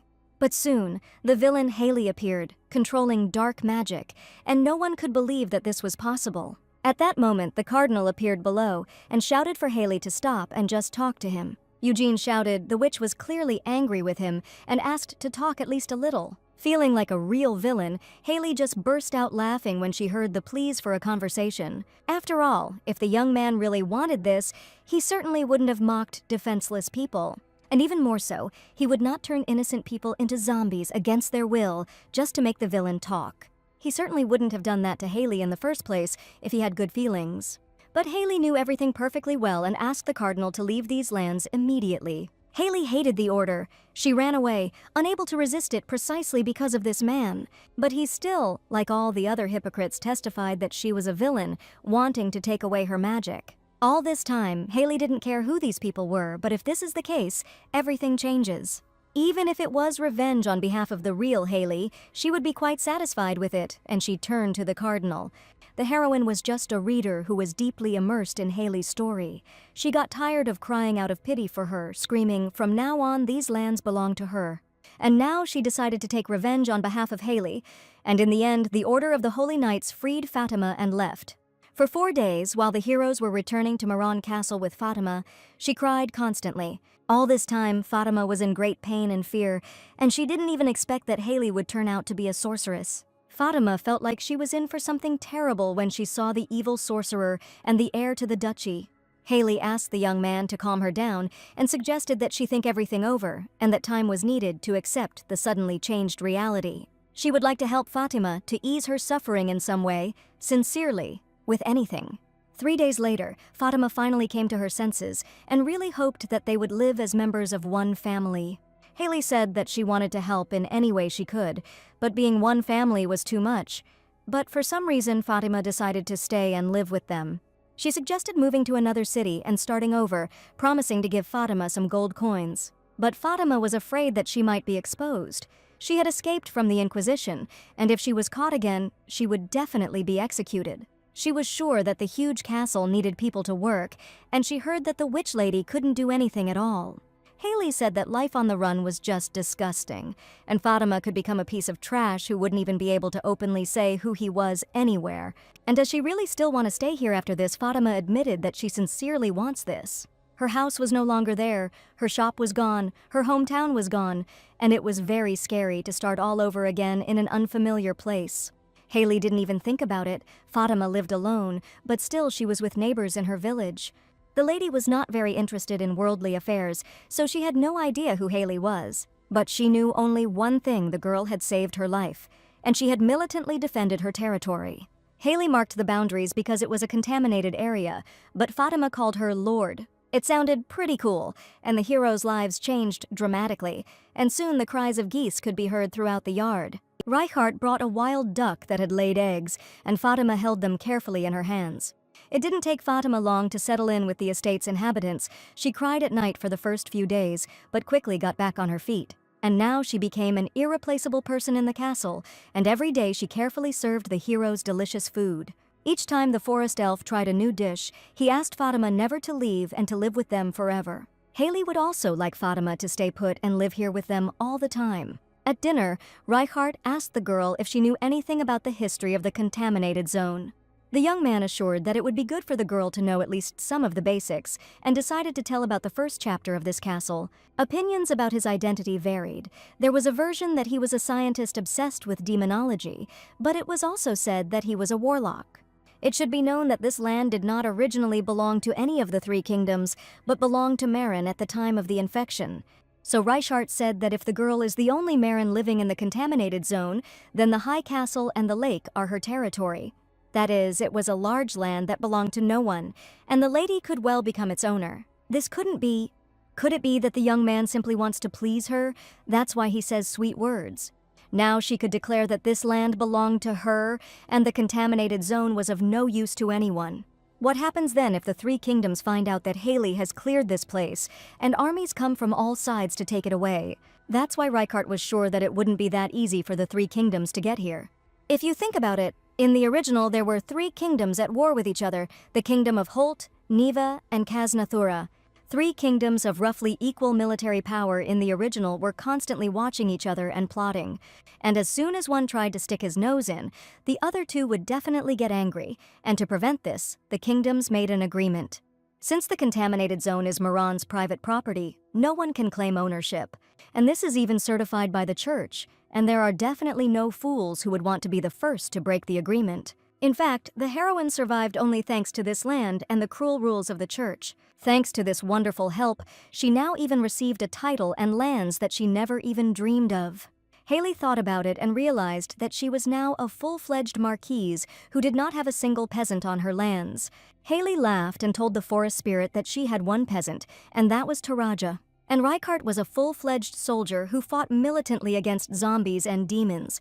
Fatima laughed, admitting that in that case she was a full-fledged cook, and as expected, Fatima had ambitions. The heroine's mood immediately changed when she thought that the lands here now belonged only to her. And from a life in exile, where it was necessary to survive in limited conditions, the life of a manager now began. The situation hadn't changed, but the feeling was completely different, as if the game had acquired a new meaning.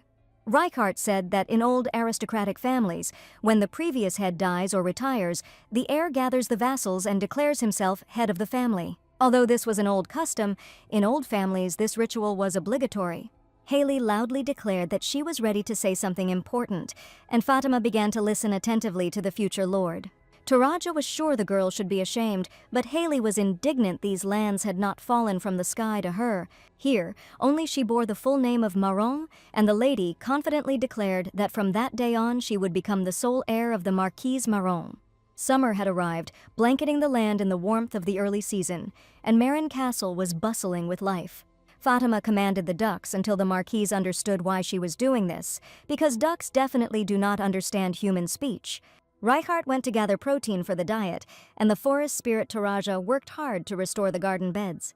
The forest spirit watered the planted potatoes every day with special care and rejoiced at each new day. At times, he even resembled a Joseon-era mother-in-law who talked to her potatoes. The light breeze was pleasantly refreshing, and the sun was incredibly warm during the first days of summer. In the heroine's hand was clutching the last piece of fragrant bread, baked from the remains of flour. Now the heroes must make a choice, either to return to the ascetic life of hermits, or risk their peace and go out into the world for provisions, and naturally all the heroes chose the second option. They say that the situation between the countries is tense now, but this was even to the heroes' advantage, and thanks to this, no one will even show their nose here. The less people from the state of Holt appeared in these forests, the less chance there was that they would be recognized.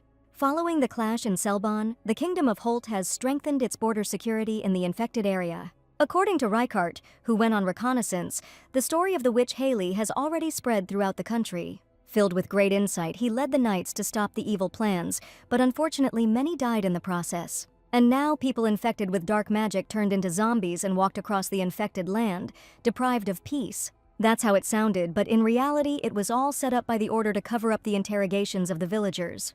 On the way, the heroes met two walking dead heads, and Reichart asked Fatima to check if there were any familiar faces among them. It seemed that these were not Selbon residents, and the zombies were dressed in clothes that were 100 years old. Now their death could be attributed to natural causes, but Haley asked Reichart not to touch them and decided to drive them away. In addition to the food problem, the heroes have another difficult task: how to distinguish real criminals from those who have been slandered. Finally, the heroes arrived in the city of Grandis, telling the guards that the lady's husband had cheated on her and fled here with his mistress. Fatima pointed to Haley, saying that the lady couldn't stand it and came to catch him personally. The guard admitted that this man was the most shameless person in the world, and the lady was an unhappy girl. The heroes used the pride of this country as a proven method, and even the main character of the original used it. But only Haley looked like a real aristocrat, and the guard asked who the young man who came with them was. This is exactly what Haley was afraid of, because if there was anyone among them who looked like an aristocrat, it was definitely not her. Reichart hugged the girl, and Fatima declared that this was the mistress's new lover, since she had decided to divorce her husband. In the Empire, one could only remarry after a divorce, and Fatima assured the guard that they needed to check everything. It looked like a real soap opera, and even the heroine herself would not have thought of acting like that. The guard confirmed that in order to marry a second time, one must first get divorced, and suggested that the heroes enter the city. He wished the lady a safe journey, and wished that she would definitely catch her impudent husband. Everything went just fine, and it was most likely a victory of spontaneity and Fatima's acting skills. The noisy crowd, the bustling city of Grandis, and every step along these streets spurred the desire to spend. The streets echoed with the sound of hammers from the workshops, and a sweet aroma was everywhere. Unplanned expenses were the ones that pulled the wallet out of the pocket, and none of the heroes could resist the temptation. The city sold rare products that were not found in the towns and villages, and they attracted attention. And so, unnoticed, a beautiful evening arrived, and the heroes decided to stay at the best hotel. Reichart had not been seen for a long time, but suddenly someone in the corridor shouted loudly for a doctor. Everyone came running to see what was happening, and right in the yard, the wounded men asked for a doctor to be brought. The young man screamed they were bitten by wolves in the forest, and loudly asked the locals for help. No one could believe that the hunters had been bitten by animals, but the locals' looks were too dismissive. Everyone knew it was definitely complete nonsense and asked the vile liars to get lost. Fatima couldn't believe it. A man was dying, and the locals were behaving like this, and everyone hated the people from Holt. Haley was a little upset why it had to happen here and now, and she actually knew why Neva was so angry at Holt. The local earl's wife loved to sell the skins of snow animals to the border town of Holt on the edge of the kingdom. But one day, when he was caught cheating and was on the verge of divorce, he hired hunters to get as many snow animals as possible for his wife. When they were promised mountains of gold, the hunters immediately invaded the foreign country, becoming poachers and destroying many animals. And now everyone who came from the kingdom of Holt was arrested and interrogated, and the reason for it all was that count, the sworn enemy. Fatima was surprised how Mrs. Haley knew about everything, because she never even left the castle. The young men continued to plead that they had caught nothing and had not even seen a wolf or a boar. The ladies looked out the window, realizing that no one was going to help them, even if they died right on the hotel's doorstep. But Haley sat with her hands folded because she knew very well that soon that very person would appear, who will beg people to stop, assuring them that the Almighty commanded them to love even sinners. At that moment, a young man in a white robe appeared who claimed that people should not be allowed to die, even if they had done evil, and this was the new hero in this story. The young man asked the locals for permission to take the hunters to a shelter and simply take care of them. The men looked with distrust at the stranger, who for some reason begged them to help the hunters, although he knew perfectly well that none of the locals would help. Fatima saw the young man's angelic character, as befits a servant. He tried to protect the innocent, and she dreamed that there would be such a person in their village too. But Haley destroyed her magical ideas in a second, and this young man was not a priest at all, but a real killer. Haley knew what kind of man this was, Rango the snow beast, the ultimate killer, raised by wolves, and he was really just going to kill the poachers tonight. Once upon a time, there lived a boy named Rango. He was abandoned at such a young age, he did not remember the faces of his parents, and he grew up in the arms of a white wolf. It may not have seemed wild to the human eye, but the memories of running through the snowy mountains with the wolves were the best of his childhood. His parents, brothers, friends were always there for him. He grew up in a wolf pack, and it was a happy life. One day, a terrible day came when the leader of the pack, his devoted parent, was killed by hunters who mistook Rango for a child kidnapped by wolves. The boy, who found himself in an alien world, resisted, but soon realized that his world was here, and he could never return to the pack of wolves. Eventually, Rango could not fit into human society and came to hate humans, and 10 years later, hearing of the massacre of white wolves, he joined Grandis to take revenge on those who had offended him. It was quite natural, and that was the story of the novel, but it had nothing to do with Haley. One day, Rango will meet the world's favorite main character, be saved by her, defeat poachers, and gain the loyalty of a fierce snow beast. For now, Haley had decided to enjoy the luxury for one night and return to her domain the next day, and it was definitely meant to be that way. The next day, Rango found the girl and asked if she would like a list of those who were abandoned in the contaminated zone. He asked Haley to destroy the poachers and in return promised to get a list of innocent people. Somehow, he managed to find out that Haley was indeed looking for people who had been unjustly abandoned in the contaminated zone. The heroine knew that Reichart was impatient, but she was surprised why the young man made such a decision without her knowledge and why he chose Rango. She made the decision to obtain the list of the infected on the way to Grandis, and on this short journey she passed through countless numbers of the corrupted. Haley had long thought that many zombies were just innocent victims like those lumberjacks and wanted to cleanse them, but was afraid that they would turn out to be terrible criminals. While she was hesitating, thinking about this, Reichart suggested finding out who had been thrown out and where, and reconsidering whether they should be cleaned out or not. Therefore, early in the morning, the young man confessed that this topic had been bothering the girl for a long time, and he decided to kill 2 birds with 1 stone and also save the poor snow animals. Haley's plan was to simply get some food and come back to check everything again, but not to involve Rango in her affairs. Rango met the villain before the main character and asked if Reichart was her subordinate. So, except for Fatima, that same day the 3 of them headed to the wolves' den before sunrise in order to get there on time. On the way, Reichart warned the lady not to drag herself along, but to strain her ankles, because in order to walk for a long time in the mountains, it is important to take care of your feet. Today, Haley looked tired. She had not slept well all night and had terrible nightmares. Last night in a dream, all the main characters were gathered in one place. The main character was nowhere to be seen, and even a minor character joined them. As the commander, Haley was supposed to lead the team, and she wanted a list that listed names, crimes, evidence, and the location where the person was dumped. The important document also had the administrator's signature on it, and Haley was surprised at how detailed Rango had been. Still, the heroine was tormented by doubts because it seemed to her that she was intercepting the luck of the main character, but it was unlikely that such an opportunity would arise again. Instead of the main character, doing a favor for Rango and getting a list of the names of the infected was quite a successful thing, and therefore Haley was seriously ready to cooperate.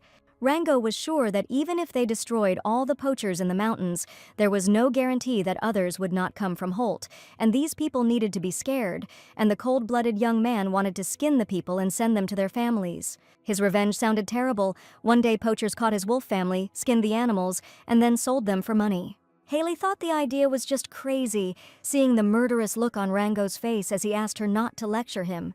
The girl found this journey tiring and difficult, and in the lands of Marin, filled with magic, she could climb the mountains for several days without getting tired, and without magic she became an ordinary person. Rango laughed. He was sure the girl would break down in the middle and cancel the order, but she had already come too far. He called her endurance top-notch, and he was not one to skimp on praise.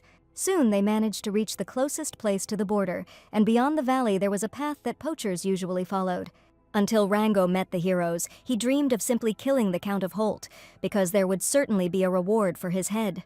Haley understood that the young man really couldn't cope alone, no matter how strong he was. In the original, the heroine meets Rango, badly wounded, immediately upon arriving in Grandis and heals him, and then learns the story of the snow beast. In fact, the main character was a member of a research team sent by Micklin, the King of Holt, and she was sent to solve this problem.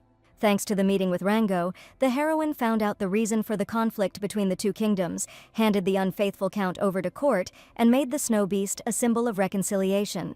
After this, Rango must reform and become a loyal priest of the order. He volunteered to serve the main character, but ultimately died as expendable material for a tragic plot twist. Haley's principle was to not tie the protagonist to him, no matter what his ending, but now the deal was already made.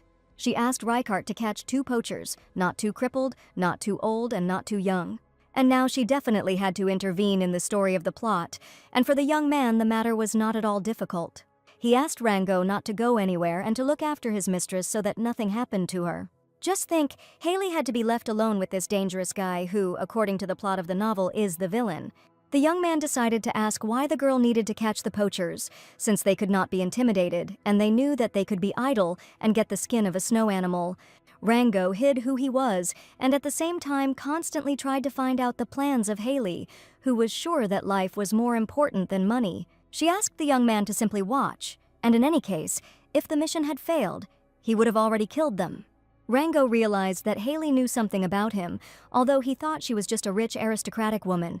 Haley laughed when he said that she looked like a common aristocrat, and aristocracy certainly wasn't something you could just get. Rango knocked the hat off the girl's head, calling it a jester's cap, which seemed like a threat, but Haley also bites if you touch her. The young man found out that the girl knew about him, and she definitely approached him specifically because she needed something. But Haley knew that the ultimate killer was sitting in front of her, a child abandoned in the mountains and raised by wolves, and he was the main villain of this novel. The young man realized that the girl knew his identity. It was suspicious, and he was sure that he couldn't stay here for long. Rango pulled out his sword, but the lady said that he shouldn't have dealt with her subordinate like that. Before the young man could even take a breath, the lady unleashed a powerful spell on him, so incredible that Rango was sent flying to the side. Now he was just a killer who didn't even kill, but simply threatened, and Haley found it funny. Finally, Rango gave in, the hierarchy was established, and the heroine showed the main villain who was boss. For half a day, Haley enjoyed hiking in the mountains with a terrified Rango, until Reichart brought in 2 poachers, wolf fang jewelry, and a wolf cub's corpse on his back. It was clear at first glance that these were typical poachers, and they dared to use the cub to catch the mother. These people had absolutely no humanity and no moral principles. They were ready to do anything just to get the skin of an animal. Haley looked at the wolf cub's corpse in horror. Its paws were broken and she couldn't believe the pain the animal had experienced.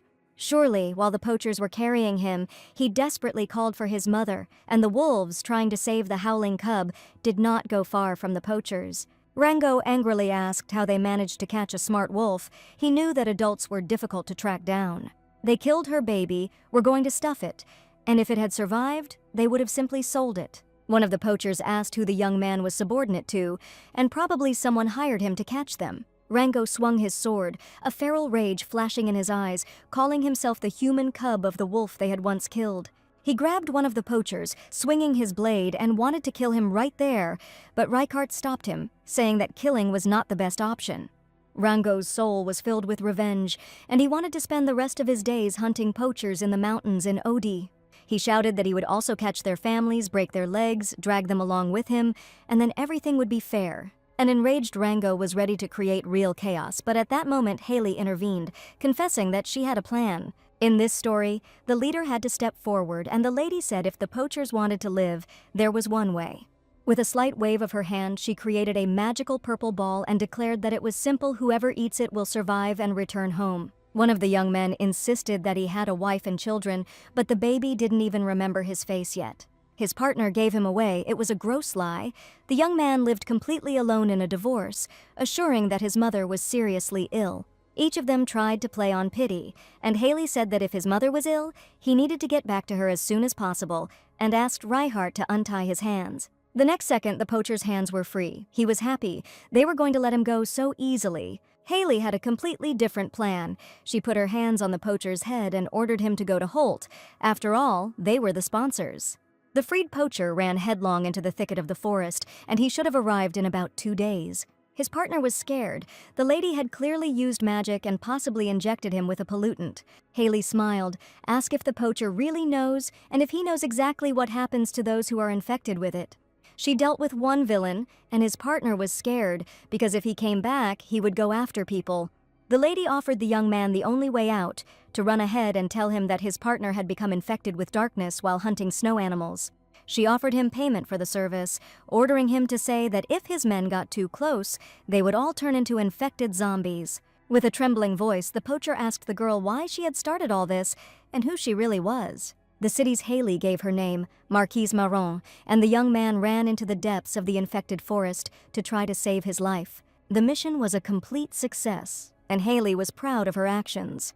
She turned around and saw the frightened eyes of Rango, who definitely did not expect that this fragile girl could do such a thing. A few days later, the heroes decided to stay at Grandis's hotel for a while longer to make sure that the poachers had done their job well. All this time, Rango was afraid of Haley, calling her a scary woman and her actions incredibly creepy. The threats worked too well, and Rango no longer even went near her. Each time he was afraid the girl had put darkness in his food, but Haley said she had simply put the infection in the second poacher's mouth when he left. The first poacher should lose his mind in about a couple of days, and the second will need twice as long. The matter concerned dark magic. The Margrave of Holt would be forced to report it to the church, and there the connection with poaching would be revealed.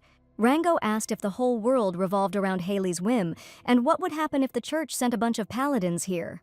The poachers won't go there again, the rabbits won't be touched, and if the plan works, the only one who will lose is Haley, because Grandis will no longer be accessible. After thinking about everything that was happening, Haley realized that she definitely didn't want to play nice this time. On the same day, Margrave Holta sent ambassadors to the Grand and reported to the church about the expansion of the infected zone, asking for cooperation. But Lord Grandis responded categorically to this proposal and refused the Count's cooperation. If you translate the Lord's words, he asked to confess to poaching, and now the Margrave will not be able to get out of it easily. Haley was happy to realize that the mission was complete, and that what happened next was no longer her concern. She asked Rango to get the list, and warned that if he broke the agreement, she would do the same to him as she did to the poachers. The young man knew that it was dangerous to get involved with this girl, and he promised to keep his word. Some time passed after his words, and soon the very same list was lying on Haley's desk. He had to infiltrate the church with his superior skills, while Haley suspected he had the list from the beginning. Even if the list is a fake, it is impossible to verify now, and we will have to take Rango's word for it. Either way, the young man did a good job getting it, and it was a great deal. She thanked Rango for his cooperation, extended her hand to him, and the young man looked at the heroine with frightened eyes. He was afraid that now she would kill him, so that he would shut up, calling Haley the most terrible woman he had seen in his life. She even assumed that the young man wanted to kill her to keep her quiet, but Rango really just wanted to secretly follow. The boy went out through the door, but the killer had to climb through the windows, and this guy seemed to have no understanding of the fantasy world. Everything was settled with Rango. Haley got a big sturdy cart and various products that will make her life better. The heroes finished their business and left Grandis, and 3 days later they reached Marin Castle. Fatima and the little elf were incredibly happy with the fresh, tasty food, and after the storm, a rainbow finally came. Ms. Haley underwent an incredible transformation, and for the first time she appeared in a luxurious burgundy dress. Taraja called her costume a clown's costume, and Haley smiled because Fatima had chosen the gorgeous dress for her. When the elf first saw the lady in the dress, he thought that a demon doll was descending from the carriage. Fatima whispered, "Taraja better praise the lady," and she tried her best to appear beautiful. As a Marchioness, Haley had absolutely no motivation to work, while Reichart assured her that she only got in the way in the kitchen and could not even bring anything. He even suggested that the girl go somewhere, but the Marquise was outraged at how he made her work. Sure, Haley made up an excuse to run away, but it's not entirely a lie that she's actually depressed. The list of exiles sent to the infected lands came into her hands faster than she expected, and Haley wondered if she could return the infected people to normal. The human body is very fragile. The slightest mistake can lead to biological death or turn a person into a demon, like that spider. Haley felt a huge responsibility and fear of the unknown, but no one else could do it. She needed to do something, so Haley decided to get the hair-thin magical energy and to practice on her body, because magic was completely harmless to her and could not harm her human cause. At first, it was incredibly difficult for the heroine, and she tried to feel the magical magic with her fingertips. But if she didn't concentrate, the magic would constantly break or dissipate, and Haley failed many times. The heroine was stubborn and persistent, and eventually managed to create a long black thread that wrapped around a thick blood vessel and returned to her. Now Haley tried to create several thinner threads, remembering the shape stretching like a tree trunk so that she could control them freely, like her own limbs. After that day, as a result, the cleanings were concentrated until the heroine's nose started bleeding. She tried hard. And now Haley could control magic much more subtly than before, and Taraja, noticing the lady, did not understand where she was rushing to. So time passed, a sunny, warm summer came, and the little elf diligently grew the harvest. Finally, the right moment had arrived, and Haley declared that it was time for her and Reichart to go to Selbon again. A few months after Haley's departure, a grave crime occurred in the kingdom of Grandis. The Count dared to touch the protected animals of another state, and this was an unexpected event. This could have caused a conflict between the kingdoms, but the Order, under the pretext of investigating the contaminated territories, wanted the punishment to be put on the back burner. Eugene ordered an immediate announcement that the Order would investigate the matter. In addition, he ordered the Count who was lying in wait for the people to be brought to justice, and the surrounding mountainous territories to be declared closed to visitors. The young man asked the priest to tell him what happened to those people who saw the magic spread. One of the church ministers realized that it was time to tell Eugene the whole truth about what had happened. The first one discovered, as soon as it returned, was completely infected and tried to attack people. It was killed by soldiers. The second poacher who came to report him was captured and jailed, and is currently in prison. Upon hearing this, Eugene immediately declared that he needed to urgently meet with his poachers to ask them more about what had happened. He knew perfectly well that these people had definitely been in contact with Haley, and he still couldn't leave her alone. He wanted to know where she was, the one who had once captured his heart. Eugene met Haley in Selbon and remained there ever since, waiting for her. But no matter how long he waited, she did not return. The look of disdain on Haley's face before she turned away, her icy gaze, was still etched in the boy's memory. Then he wanted to say that this was a misunderstanding. In the past, he tried to save her and joined the Order as a Cardinal, only to protect her. But he couldn't understand why she was there with Reichart, and they were clinging to each other as if they were close. Eugene knew that Reichart had always hated Haley. He was a beast who lived only for revenge, just like him. Shortly after this, an urgent message came from the state of Neva, which was reported by Assistant Jenna. Count Holta reported that magic from the infected zone was spreading abroad, and this worried him greatly. The spread of the infected zone is a deadly problem for everyone in the border region, and Eugene is surprised how the magic has spread so quickly. This had never happened in history, except for the meeting with Haley in Selbon, which happened quite recently. He ordered 2 paladins and soldiers to be left to watch the village, and asked them to deal with the rest on their own. Soon, Rango realized that everything happened exactly as the insidious Haley said. The Count was sent to the dock and the habitat of the snow doors to the Forbidden Zone. The guys from the order quickly ran around, but they only managed to find a corpse. It just so happened that Rango was just leaving prison after the poacher died. Haley warned that before the second poacher died from infection, the order might try to take him under their wing. In any case, she was a terrible woman for him, but he knew that he had to keep the client's identity a secret until the very end. The arrival of the Cardinal put the knights on alert, and the situation gradually escalated. Rango was thinking about going on a gastronomic journey because there is a place in Holt where the food in the hotels is simply amazing. He tried to remember where it was and realized it was definitely in the mountainous countryside, in that very village called Selbon, to which the heroes were now heading. The contaminated territory was vast, there were plenty of defiled people, and what was the likelihood of meeting again those who constantly moved in such a place? Therefore, the heroes decided to limit their search to the outskirts of Selbon and search for people for only 10 days. Luckily, the woodcutters remained in the same place where they were last seen. 3 months had already passed since the last meeting with them. Reichart did not even hope to see them, and Haley wondered if something was keeping them in this place. The border of the contaminated area was located next to a logging site and a hill with a beautiful view of the village. Perhaps the infected remembered their homeland. Haley tried not to be nervous, assuring herself that she had trained enough. She greeted the zombie lumberjacks and believed that these good people would definitely be cleansed. All this time, the heroine was painfully wondering whether it was worth cleaning them, but her life motto was to live like a dead person. But the more she thought about it, the more she didn't like the fact that people were abandoned so cruelly. That evening, when she fled from the village, the woodcutters lay in wait for her, and if they had not been so kind that day, none of this would have happened. So now Haley was going to help these people, and she put her hands on one of the woodcutters. The magical power flared with a bright glow, and the heroine was sure that now everything would be fine. Returning the infected to their previous state was hard and painstaking work. Not a drop, not a pinch of dark energy could be missed. Haley needed to extract the dark magic from her body, repeating the sensation 3 times so as not to damage anything. It took a lot of effort for Haley to gather her thoughts, and after a couple of minutes, she finally managed to get everyone back. The zombie lumberjacks turned back into humans, and with tears in their eyes, they looked at their savior. The men cried, feeling incredible relief, and each of them had never experienced such horror in their lives. Haley really did it. She was able to bring everyone back, and tears came to her eyes from joy for the experiences of the last months. This did not last long, and the squabble continued between the woodcutters, who were trying their best to thank her. The men really wanted to thank her, even offering to feed her a delicious dinner and give her all their savings. Haley refused, assuring that from that moment on their paths diverged, and they simply helped people get out of the contaminated area.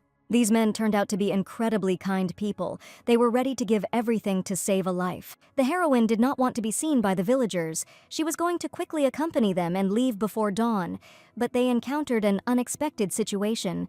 As soon as they arrived in the village, she realized with horror that all the houses were completely empty and that something terrible had happened in Selbon.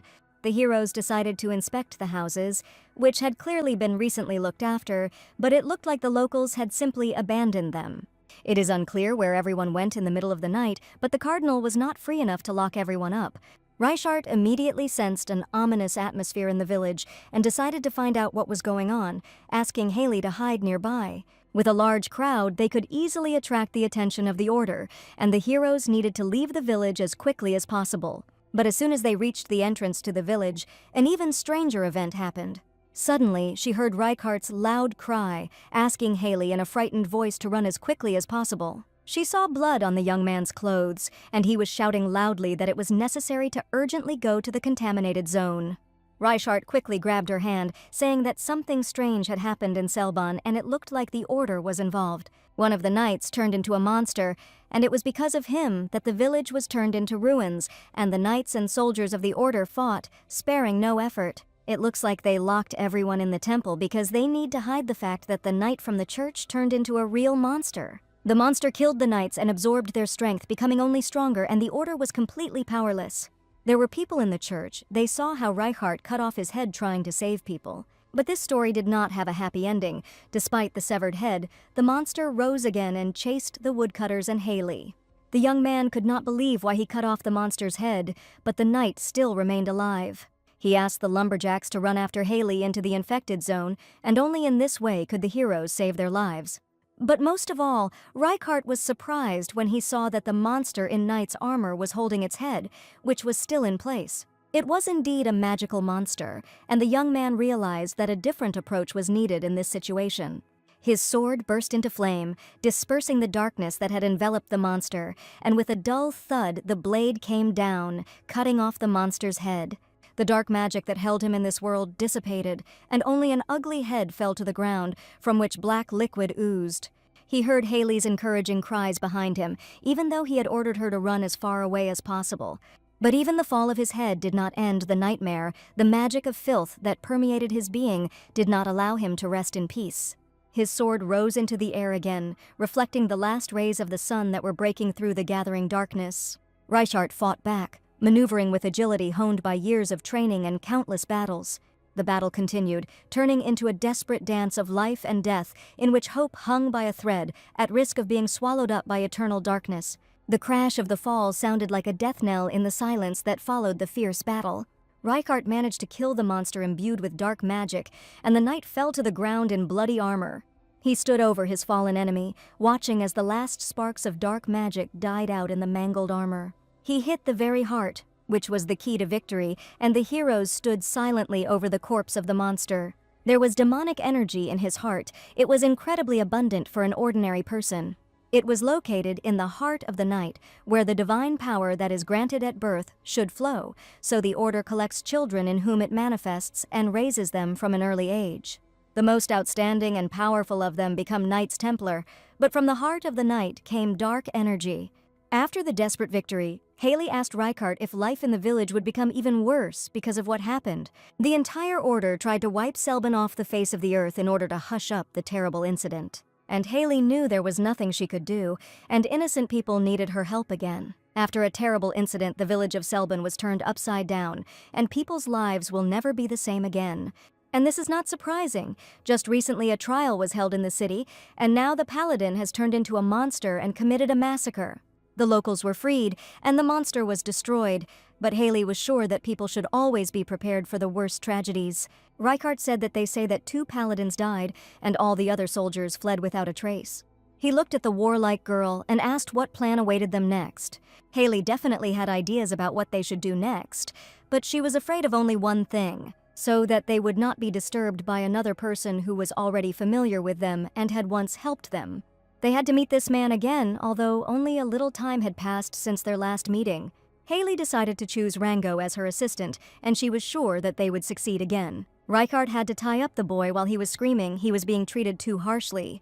They had entered his house, and after their recent departure, the churchmen had proliferated in Grandis, and it had become difficult for Rango to make a living. The young man was going to live quietly for a while, but a monster appeared and everyone was locked in the temple. Haley immediately declared that it was necessary to find one person, but the young man did not even have time to refuse, seeing a bag with a reward in front of him. She was going to find the young cardinal from the order, Eugene, but it was from him that Rango fled into this wilderness 2 months ago. It was around the time Haley went grocery shopping and Rango couldn't believe it. The girl gave him a 100-year-old gold coin. She immediately gave him the payment and asked him to go to Grandis as soon as possible, report what had happened in the village, and convey that she would like to meet him. A week later, Eugene was supposed to come alone, unaccompanied, to the village sawmill. Haley asked me to tell you that this is Eugene's last chance to talk to Haley Marin, and if he misses it, he will never see her again. That very day turned out to be with a particularly strong snowstorm, when the past heroine asked the young man to hide her for a few days. One day she begged Eugene to let her stay and promised that as soon as her mother recovered, she would go far away and never return. It happened 2 years ago in the cold, bitter winter, and Haley, persecuted for poisoning King Holt, came to his home. Eugene was outraged by Haley's appearance, insisting that she go to her lover and ask him for help. He promised to come forward with a statement so that Haley could appear in court and plead guilty. Eugene wanted to state that the sorceress Haley was deceived by Sirill, and she definitely did not destroy the Winter family, and did not kill the legitimate heir of Bandition. And it certainly wasn't Haley who poisoned King Holt, and in fact it was Mikalan and his mother who were involved. Haley excitedly screamed for the young man to shut up and never interfere in her affairs again. And she certainly didn't do it for the sake of gratitude, and if the truth comes out, and Haley has self-satisfaction from the fact that she sacrificed herself for them, Then the heroine was very confused, but she knew one thing: she did not want to be used and thrown into the trash. Haley knew in her mind that she had been betrayed and abandoned, but she refused to admit it, even if death awaited her in the future. Eugene took advantage of the situation, and Haley was always weak before his tears. The future cardinal cried, assuring her that he would not be able to live after her death, and did she really not care at all? He was sure that Haley would hug him and calm him down as always, and this time, as usual, she would not be able to refuse. But that day the girl made a serious statement: it would be better for her to die than to link her fate with Eugene. Haley didn't ask him to understand, didn't ask him to save her, she just begged him to hide her for a few days. Then he finally realized that cruel Haley had decided to leave him until the very end, so he asked her to leave. If she was caught, it would be her problem. The villainess who once gave her love did not believe that Eugene could do such a thing, calling her his family. She couldn't accept the fact that the young man simply refused when she was no longer comfortable. Eugene insisted that he loved her, even when she said that she had feelings for Sirill, and even when she made a pact with McKellen. With tears in his eyes, he admitted that he still desperately loved Haley, no matter what. They once decided that they would never betray each other, no matter what happened. But Haley left Eugene and found herself in the arms of another man. He considered her a traitor, while Haley asked her to think about her decision, because he was the only person she could rely on. But that couple no longer existed, who considered each other to be themselves, and who could always rely on each other. In one moment, the love story shattered into tiny pieces, and Eugene kicked Haley out, asking her never to come again. He sent her to the man she loved and asked her to lean on him, warning her that family games were now over. Having read the original, Haley knew that Eugene regretted that day and how obsessive and selfish his attachment had been. The main villain of the novel never found out about this madness, and in one moment was simply abandoned. In Haley's heart, Eugene has always been a little puppy who needs to be taken care of, who has no responsibility and who can do no wrong. The young man's position was quite simple: the other person was to blame for everything. But unfortunately, the new Haley did not think so. This puppy has long since grown up and become a grown man, and it's time to repay for the care. Haley kept an eye on the meeting place, but Eugene must have forgotten the terms of the deal since he came with his priest. The heroine thought that Rango was serving the Cardinal and that he had been deceiving her all this time. But Rango suddenly screamed, "He is a snow beast," and he was taken hostage by the Cardinal, asking for help from the demon Duchess. Indeed, his hands were tied, and the Cardinal, in all his anger, pushed Rango straight to the ground. Eugene was waiting in advance because the poacher who was being held in the dungeon had been killed by someone, and he was sure that his ex-lover was behind it. The Cardinal approached the girl, finding himself too close to her, and she felt his breath. Haley certainly didn't expect this turn of events, because then Eugene hugged her tenderly, confessing that he had missed her for a long time. Haley screamed, finding the hug too disgusting, and asked the Cardinal to remove his hands immediately. Only she knew that she was not the Cardinal's true lover, but a completely different person. Her plea was heard. The next second, Reichart appeared and grabbed the young man by the collar. He was indignant. Did the Cardinal really not understand the meaning of the dialogue, and asked him to leave his mistress alone? The situation seemed too intriguing, the priest who follows the gods hugging the demonic marquise. The lady asked Reichart to take Rango away, and asked Eugene never to touch her again without permission. The Cardinal has proven to be even more persistent than Reichart, and he may try to unilaterally restore the previous distance. Here, Haley must be ruthlessly firm, but the Cardinal asked for a chance to apologize. Eugene admitted that for many years he regretted that day again and again, so he continued to look for Haley and believed that she was alive. He was ready to do anything if Haley wanted it, leave the church, or even kill Sirill and McLean. Eugene was more accommodating than Haley had expected, but she was no real heroine, and there was no point. She admitted that she had not invited the Cardinal here to reminisce about the past. The Demon Lord actually called Eugene to fulfill one of her requests. Apparently, Rango had conveyed to Eugene everything that had happened in the village well, as she had asked, and all that was left was to add a few clarifications. The heart that was supposed to be filled with sacred power was found to be infected with dark magic, and it was an artificially created artifact inside the church. According to the young man, he really had nothing to do with this, and probably others do not particularly trust the newly minted Cardinal. Eugene was sure that if Haley's words were true, the church was ready to burn the entire village to cover it up.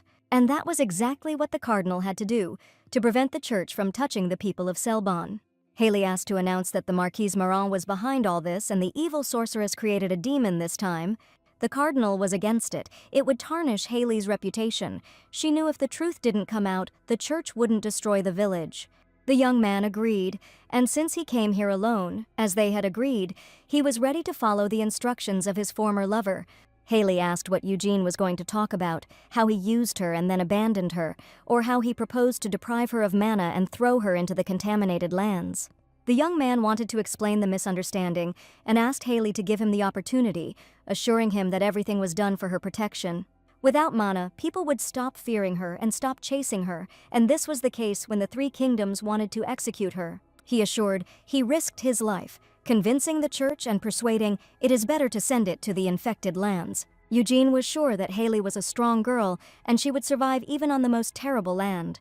His words sounded like absolute nonsense, and Haley was stupid because these words were spoken by the man she considered her only family. She asked the Cardinal to come to his senses, asking if he still didn't understand what he had done. Haley had nothing but magic, no lovers, no friends, no family, and even when she thought she had it all a lie. Magic was the only shield, the only power that belonged to her completely. The Cardinal took away even that magic from Haley, and even though she is now called a demon, she has powers that have become her protector. Eugene continued to insist that there was a necessary sacrifice, and he had to stop those who demanded that she be burned alive. In response, Haley decided to remind him how the young man became a cardinal, and he probably forgot everything she did for him. After all, it was she who helped obtain the title of cardinal, caused floods, spread diseases, and killed people. And Eugene simply took their place and became a holy miracle worker, although he never really was one. Haley asked him to admit that he had betrayed her because his love was not appreciated, and asked him to throw out the hypocritical nonsense about protection. At that moment, she wanted to tell the whole truth. His beloved had died long ago in the Marin castle. She chose death, eaten away by hatred and betrayal, left completely alone. Eugene knew Haley very well and thought she would survive in the contaminated lands, but he did not understand that she would not be able to bear the loneliness and heart-corroding pain. The young man gently touched the girl's sleeve, admitting that he was wrong and was ready to apologize hundreds, thousands of times until she forgave him. If he had a chance for forgiveness, he was ready to wait even for decades, kneel down, and give his life. Haley screamed. She didn't want his life at all, and asked him to stop talking this painful nonsense. All this time, Reichart listened attentively to their conversation, while Haley asked the Cardinal to stop whining. She said that it was better for the young man to develop independence, because he would have to survive in this cruel world. After the harsh words, the young man fell into despair and asked his former lover not to speak like that again. He begged that he would no longer be selfish, offering to become a family again, and was ready to do everything as Haley wished. This novel had made the male characters unbearably beautiful on purpose, and now the heroine understood why Haley couldn't resist his tears. She was not Eugene's family, not the girl who had warmed herself back to back with him in the cold shelter. Haley, who had killed people and done evil, was dead, and there was no connection or grudge between her and the Cardinal. She asked him not to worry, promising that he would soon find true love. And since this young man was the least vile of the three main characters, she said that he would become the third husband of one woman. In the future, the young man will be tormented by jealousy, but he must come to terms with it, and this is his true destiny. Eugene was hardly ready to accept her prophecy, but he accepted the initial offer and remained in the village. Without the paladin's body, the investigation will be difficult, but the Cardinal has promised to prevent any more executions here. But he warned that the woodcutters could not remain in the village. Too many people knew that they had been infected. And if word gets out that Haley is purging the afflicted and taking them with her, the church will weave an even tighter net to catch her. In that case, Haley promised to simply take the woodcutters with her to Marin Castle. The Cardinal was surprised. Is it really possible to live there? The heroine said with joy. In any case, it is better in the castle than outside. There is no freedom of movement or abundance of supplies in Marin Castle, and it is a place where only those who have been turned away by the world can hide. And no one would want to come here voluntarily and live, except perhaps a few heroes. But to Haley's great surprise, locals were happy to offer their help with cleaning and laundry. Fatima lived here, many people knew her, and the kitchen was full of work for other people. Many were grateful to serve the castle, and the ladies from the village happily bustled about in the kitchen. Soon the family grew, but initially the heroine did not even want to think about accepting people as residents of the estate. Reichart reported that secret documents were stolen from the order, and after that the city was turned upside down. Rango noticed that these were probably the secret documents that the Demon Duchess asked him to steal. To summarize the report of Reichart, who returned from reconnaissance, one cannot dream of moving to Grandis. Haley planned to drop everything and return to the castle, but she could not bring the villagers back. If it becomes known that the lumberjacks have returned from the contaminated zone, it is unknown what the order will do with them. Haley grabbed her head, not understanding at what point everything turned out like this, because everything was going according to plan. The men did not understand where they should go in this case, and it was definitely impossible to return to the village. Haley smiled and suggested that they just go home first, inviting them to her estate. It so happened that the man and his family temporarily settled in the castle of Marin, and they clearly intended to settle here. Reichart asked the girl to accept everything with gratitude, but she did not understand why she should take on work that no one asked for. One day, the heroine extended a helping hand to them, which is why people wanted to repay her with kindness. On the one hand, Haley understood everything perfectly well and was glad that Fatima and her friends were okay. Fatima said that the lady had been taking care of her all this time, and while everything was happening, her aunt had become completely emaciated.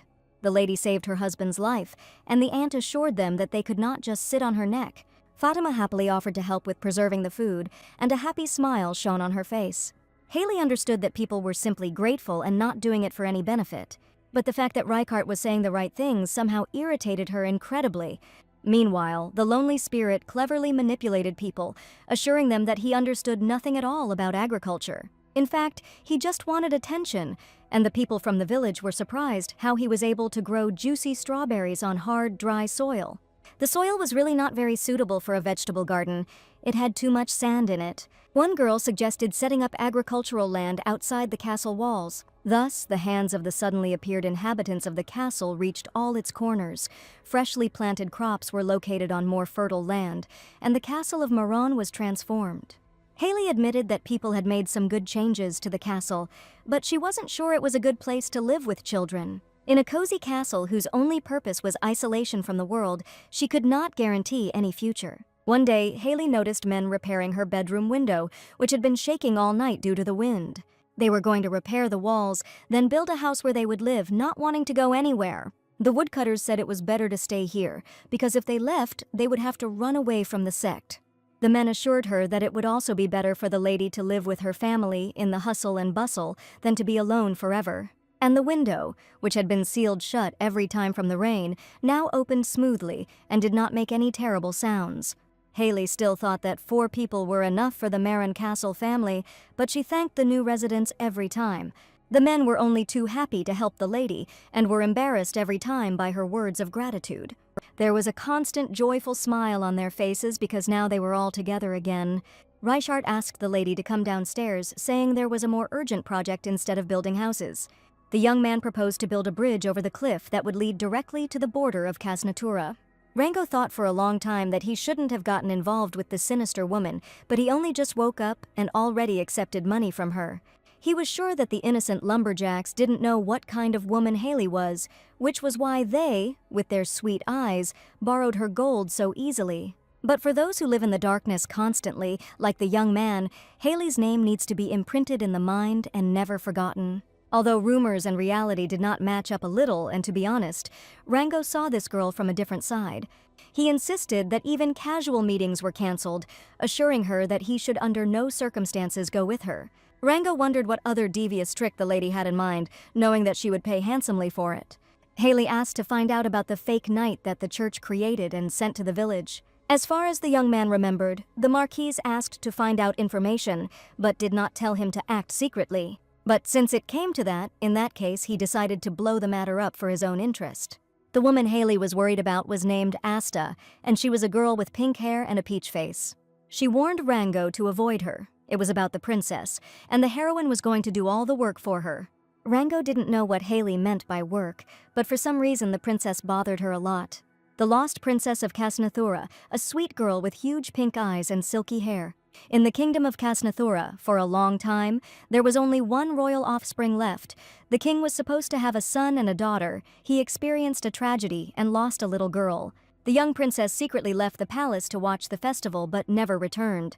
The king spent many years feeling guilty, but 12 years later he miraculously found her in an orphanage he accidentally visited. The princess they found turned out to be the only elementalist in the world, and she couldn't believe that humans had blocked off and controlled the city. Princess Asta was outraged by how people abused their power, crossing all boundaries. The heir of the Benditian family, Sirill, was sure that if the thief was experienced enough, he would have left the city, and the order was clearly hiding something about the stolen documents. Grandis, a suburban town, was blocked due to the theft of top-secret documents. The reason they were here, the recent incident, the excessive hunting of snow animals organized by Holt, was proven. The incident, which almost caused discord between the kingdoms, was entrusted to the Princess of Khaznatur to resolve. But when she arrived there, the problem had already been solved by a certain demonic marquise. The princess needed to return home. Her family did not know that she was here, so Sirill offered to help the girl. At that moment, he received an important message. People from the main house arrived and said that the head of the family was calling him.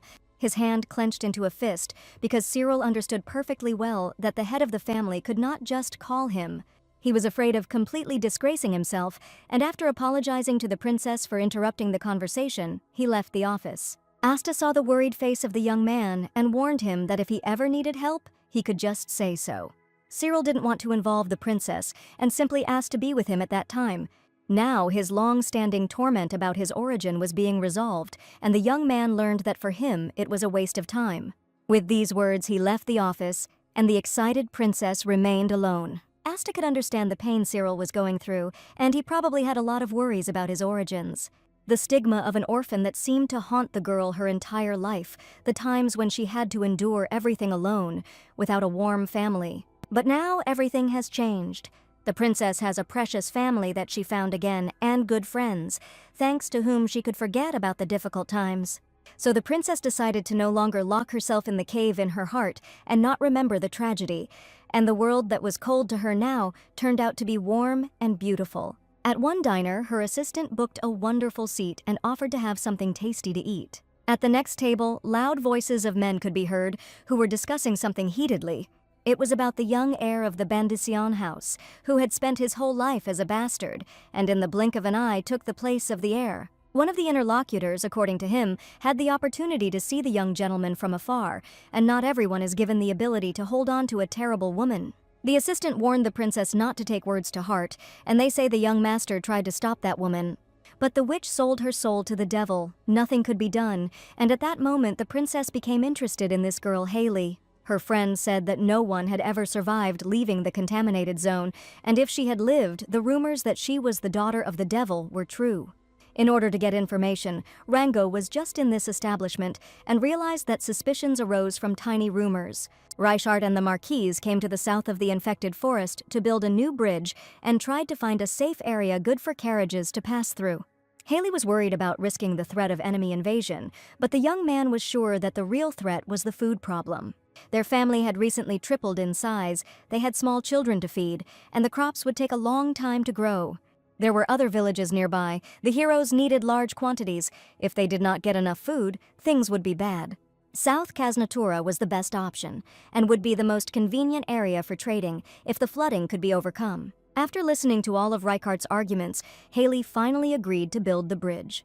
Thus, the decision to create a cult of demons was born, and thanks to the experience of the woodcutters, the construction went smoothly. But most of all, the 100-year-old elf was happy about this construction, and he thought that he would have to take care of Haley alone.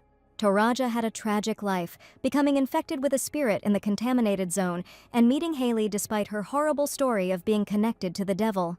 Now he was glad that there was somewhere to get meat and butter, and all the inhabitants of the estate would be fed. The little elf was always content with little, and Haley asked if he had ever tried bœuf bourguignon. It was a very tasty dish. Beef, butter, and tomato soup, and the elf's mouth began to water at the words. Haley promised that next time they came back, she would definitely ask Fatima to cook this dish. Reichart and Haley decided to go out into the city again to replenish their food supplies and buy materials for building the bridge. But first of all, Haley wanted to get the necessary ingredients for the dish she promised to cook for the elf. A few days later, the heroes reached Grandis easier than last time, and the journey took no more than 2 days. To get into the city, they gave themselves different names, and the guard even checked their passports. Haley thanked the guard for his hard work, and now the heroes were named Zeus and Hera. They took the names of Greek gods as pseudonyms, and initially Haley wanted to be a hero, But something went wrong during the forgery of the ID card, and Reichart decided to take the name Hera for himself. Reichart was stubborn, the picture turned out strange, but the heroes got into the city without any problems, going to the grocery store for ingredients. It was then, on a lazy summer day, that a sharp, strong wind blew across the quiet Grandis. A large bird appeared, tearing through the sky with the wind, a familiar image to Haley, which appeared on the cover of the original novel. The heroine looked with eyes full of admiration at the spirit of the bird Ventus, and this meant that the bird was in the city. But this bird symbolized only one thing: the main character is here now. With the description of pink hair and a pretty face, the princess was a favorite heroine until reading Haley's side story. When she saw her appearance, she couldn't hold back her strong emotions, because Asta Rosa was really right next to her. Haley confessed to Reichart that there was someone who was very kind but harmful to her, and perhaps this person would pass her by. She asked the young man to listen carefully, and now her words were extremely important. There was talk of unholy magical power, and at that moment a huge white bird flew towards the heroes. Haley screamed in surprise as the magical bird came straight towards them. The girl shouted for him to stun that woman immediately, and only then would the bird disappear. It was necessary to act very quickly, and weakness of spirit was the vulnerable point of the princess and her bird. The young man clapped his hands loudly as the magical bird tried to protect the princess. This act could be called vile, but the heroes had no other choice. Haley asked Reichart to run as quickly as possible, but for some reason he put the Astu on his shoulders. Unfortunately, they had already managed to attract too much attention, and local residents began to call the guards. Things went completely wrong, and trying to avoid punishment, the heroes kidnapped the main character. They stole the girl who was originally supposed to be Reichart's passionate love.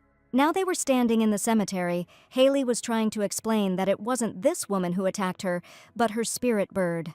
The young man was confused, and it turned out that he had just attacked an innocent lady. That bird is Ventus, the spirit king, the spirit bird, and the princess was his contractor. Spirits hate those who are corrupted by magical energy, and the bird must have been able to sense the magic, and most likely it will continue to rush at Haley, expressing its anger with its whole body. Reichart suggested killing this girl, but he didn't know that she was the lost princess. If it weren't for this incident, Haley would never have been able to see Asta, and she was her favorite character.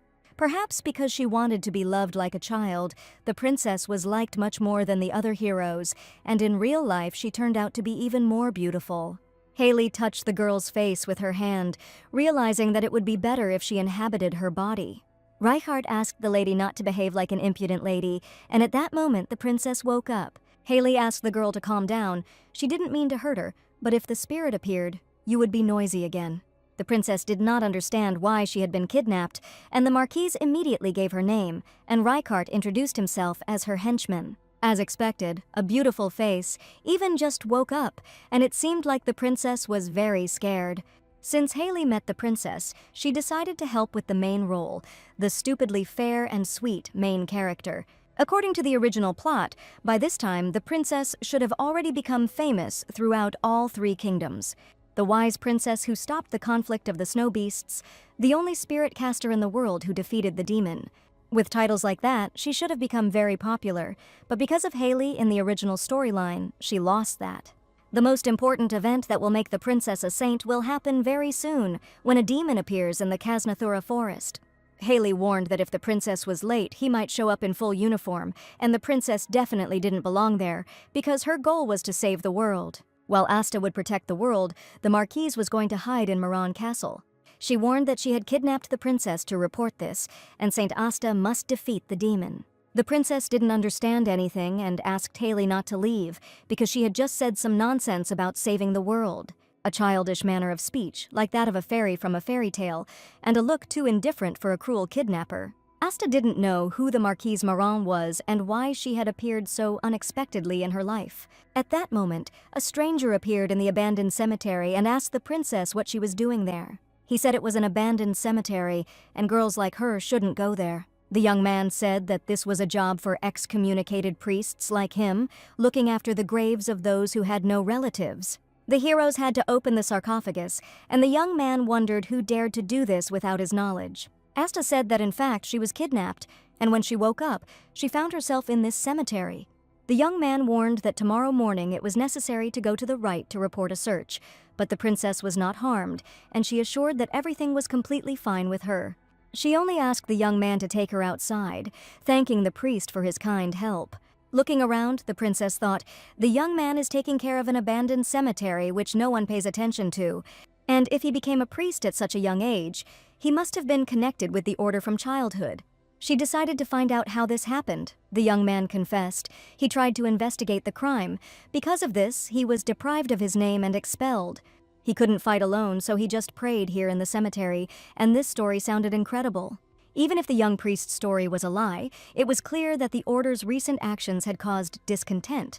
It might be a risky venture, but Asta assumed that together with this man, it would be able to unravel the secrets of the order. Asta couldn't cross the border because she couldn't reveal her identity, but she needed to return to her homeland as soon as possible. She asked the young man to help her get out of Grandis and promised to find out if it was possible to restore the title of priest. The princess offered to help each other and asked to go with her, because there must be at least someone who tells the truth. The priest swore his life, promising to definitely bring the princess out, and now the girl no longer had to risk her life. At this point, Rango finally became part of the main characters group from the original work. In the end, the heroes did not get anything they needed, and dark night had already fallen over the city. All the shops were closed and it was getting late, so Reichart suggested that Haley rest today and set out tomorrow. He decided to ask. At first, the lady did not plan to kidnap the princess, but for some reason she said something like, "Go and save the world." It was just improvisation, because Haley couldn't say she did it for more than an hour, because some crazy bird was trying to kill her. Besides, Asta was supposed to receive an offer from Michelin and become a saint, but at that moment, Haley stopped and froze in place. And her main mistake was meeting a young man with whom she was very well acquainted in a past life. If Asta was in Grandis, Haley should have known that this guy would definitely be here too. The man that Haley loved with all her heart, named Sirill, was now standing right before her eyes. Reichart reacted very quickly, grabbing his sword as he sensed they were in danger. Sirill immediately rushed into the attack as soon as he saw Reichart on the street of the dark town. If you think about it, the boys were originally enemies. The heroine did not understand what kind of habit it was to immediately grab a sword when meeting. The victim who lost her entire family and clan in one night, and the instigator who used Heli to destroy Winter's house. Haley tried to hide behind the nearest building so that Sirill would not notice her presence under any circumstances. After all, if she thoughtlessly rushes to help and releases magical energy right in the center of the city, she will again become an enemy of the Three Kingdoms and lose her head.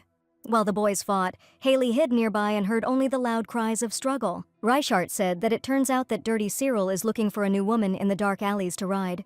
Sirill was indignant. His enemy was talking too much and was unable to die with dignity on the battlefield.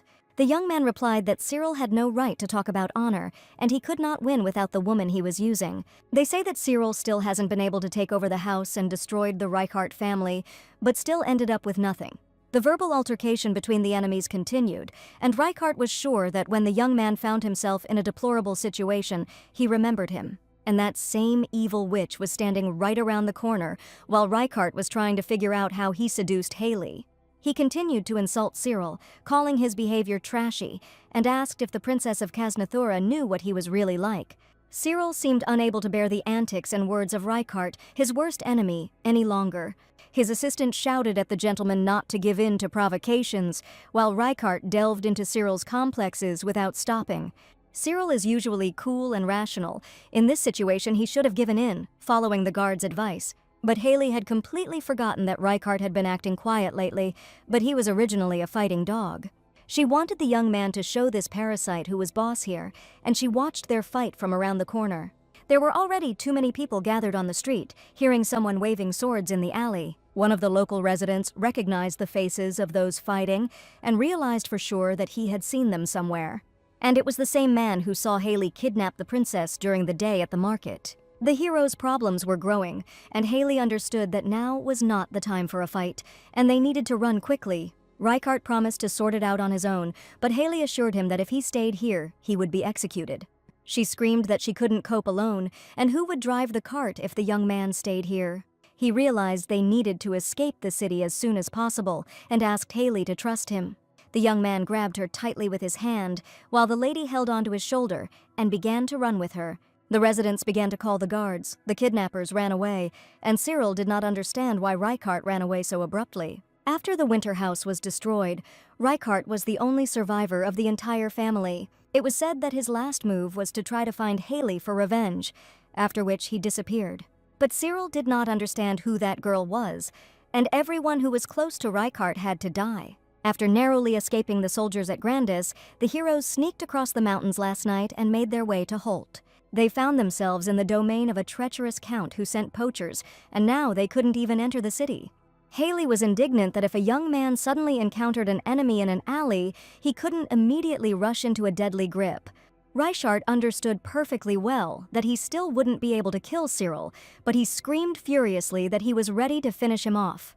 Suddenly, the young man uttered a strange word about the girl having once loved this man. At first, Haley didn't understand what was going on, but then she remembered the original plot of the novel. Haley actually said at once that the man she loved was Sirill.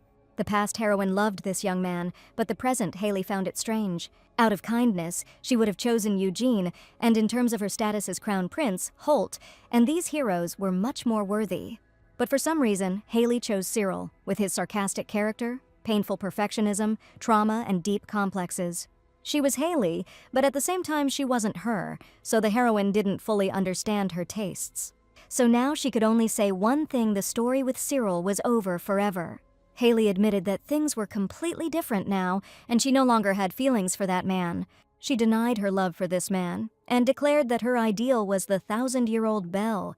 For some reason, Reichart was delighted by this news, and now their tastes completely coincided. Holt's border was not such a prosperous trading city, but the heroes managed to find everything they needed to build the bridge. To be honest, Reichart was surprised that the lady couldn't do anything. She admitted that she grew up in luxury. Having loaded the last orders from the kitchen team into the cart, the heroes finally returned to the castle. Fatima carefully prepared the promised dish, and it could not simply be called tomato stew with beef and butter. The lady even decided to give another name to this dish, which the little elf liked so much. She suggested calling it the cursed demonic stew of beef, butter, and tomatoes. From that day on, Haley and the estate's inhabitants united in their efforts to reach civilization, and at the end of summer, on the threshold of autumn, a sturdy wooden bridge rose over the gorge.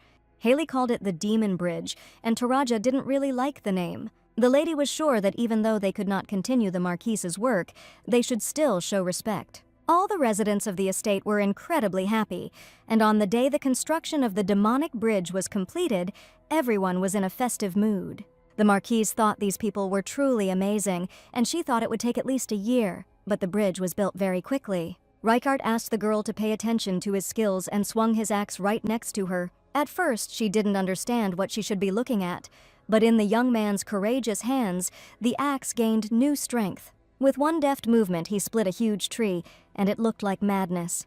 Haley knew he was strong, but not strong enough to cut down such a thick tree with one blow. Until recently, Reichart was not so agile, but recently changes have been occurring in his body.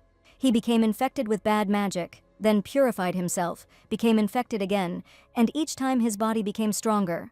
Reichart wanted to tell, but the growth was so insignificant that he himself was confused and thought it was the result of daily training. This definitely couldn't happen, but Haley realized that it definitely looked like something and asked the young man to come closer. She realized that the damned novel was continuing according to the original plot, no matter what she did, and Reichart was slowly turning into a half-demon. She looked at him carefully. There were no signs of demonization, his ears were not pointed, and horns had not grown. Haley placed her hand on his chest, feeling that there were no traces of dark magic left in his body. She looked at Reichart with fear, convinced that in front of her was just an ordinary human body. And at that moment, the young man was surprised why the Marquise was pawing at him like that, and now she looked like a pervert. The situation was such that it was impossible to breathe, and even one of the woodcutters began to fight with a sword like a knight. The lady decided to ask if there were any physical changes or increased aggression, but the man had no problems other than strength. The woodcutter was sure that the experience of resurrection from the dead was worth trying at least once. After listening to Reichart's story and talking to the loggers, it turned out that they all had similar experiences. Suddenly, Haley remembered the holy knight-turned monster they encountered in the village. He continued to move even after his head was cut off. The magic power extracted from his heart was similar to normal magic but different. In the knight's heart, in a space deliberately distorted by someone, an unfinished core was placed that created a monster. The compressed vortex of filth could possibly be a way to create real demons. It seemed like Haley was beginning to realize she could do it too. Create a sphere of filth and then repeat the compression and rotation. Soon she managed to create not that wretched core of a monster, but something more perfect and powerful. The clod of filth that she was spinning soon acquired centrifugal force and began to draw in filth itself. At some point, Haley couldn't control it anymore and tried to slowly reduce the rotation to push away the strong magic. After some time, the whirlwind of filth gradually lost its direction and dissipated like fog. When the rotation of the sphere completely stopped, in the hand or was compressed badly in an amount equal to what flows within a radius of 100 meters. The heroine managed to create something incredible, a tiny little magic core. And it was that very core of corruption that turned the Holy Knight into a monster. In a small farming trading town called Enif, the fields were already ripening with harvests. The princess was haunted by Haley's words because she warned that at the beginning of autumn, a demon would appear in the swamp. Most of Kasnathura's territory consists of vast plains, and there is only one place called the swamp, stretching across the infected lands to the very outskirts, and if Haley's words are true, the demon will definitely appear there. The princess's maid said that if she and Sirill had seen this landscape together, they would have definitely become closer. But there was only her and one excommunicated priest, and the princess asked Lily to stop empty talk. She was afraid that this might embarrass the young man, but he suggested not to listen too much to her words. The princess decided to ask if he knew the name of the Marquise Marin. The young man admitted that anyone who serves in the church cannot help but know this name, the name of the follower of demons who ruled the infected lands 100 years ago. Haley asked him to find out why the church created the monster, and the young man decided to find out using his own methods. There was no word about keeping the secret, and recently the young cardinal began to mention some big names. Sirill, Macklin, and for this hair, Haley killed innocent people.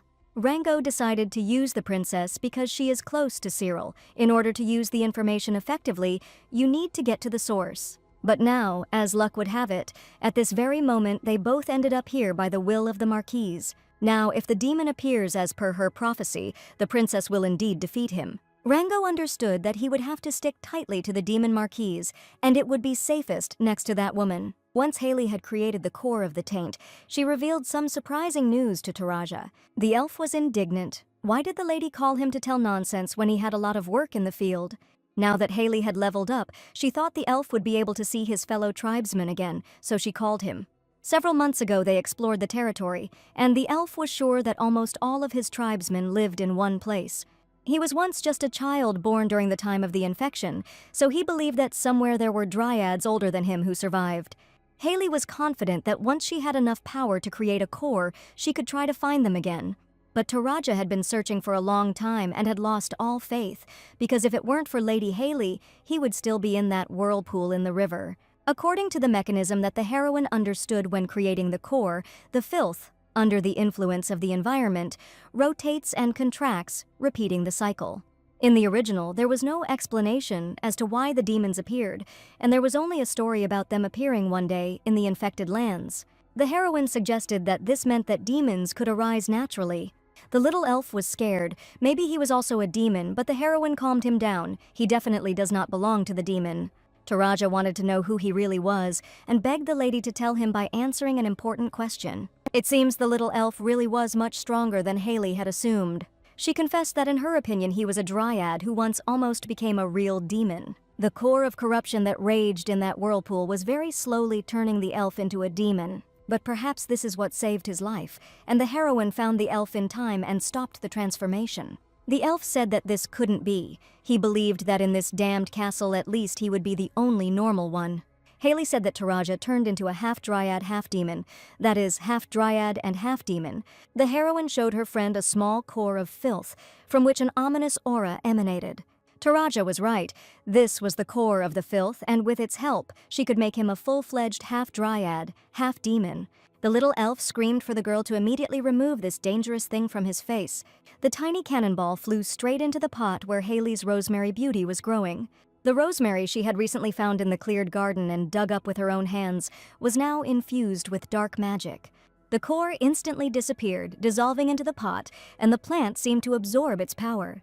It all started with a very minor misfortune. There was very little grain left, and no one wanted to buy the harvest from the contaminated land. One of the girls asked her husband to calm down, suggesting that they rest, and she decided to collect at least some herbs before sunset.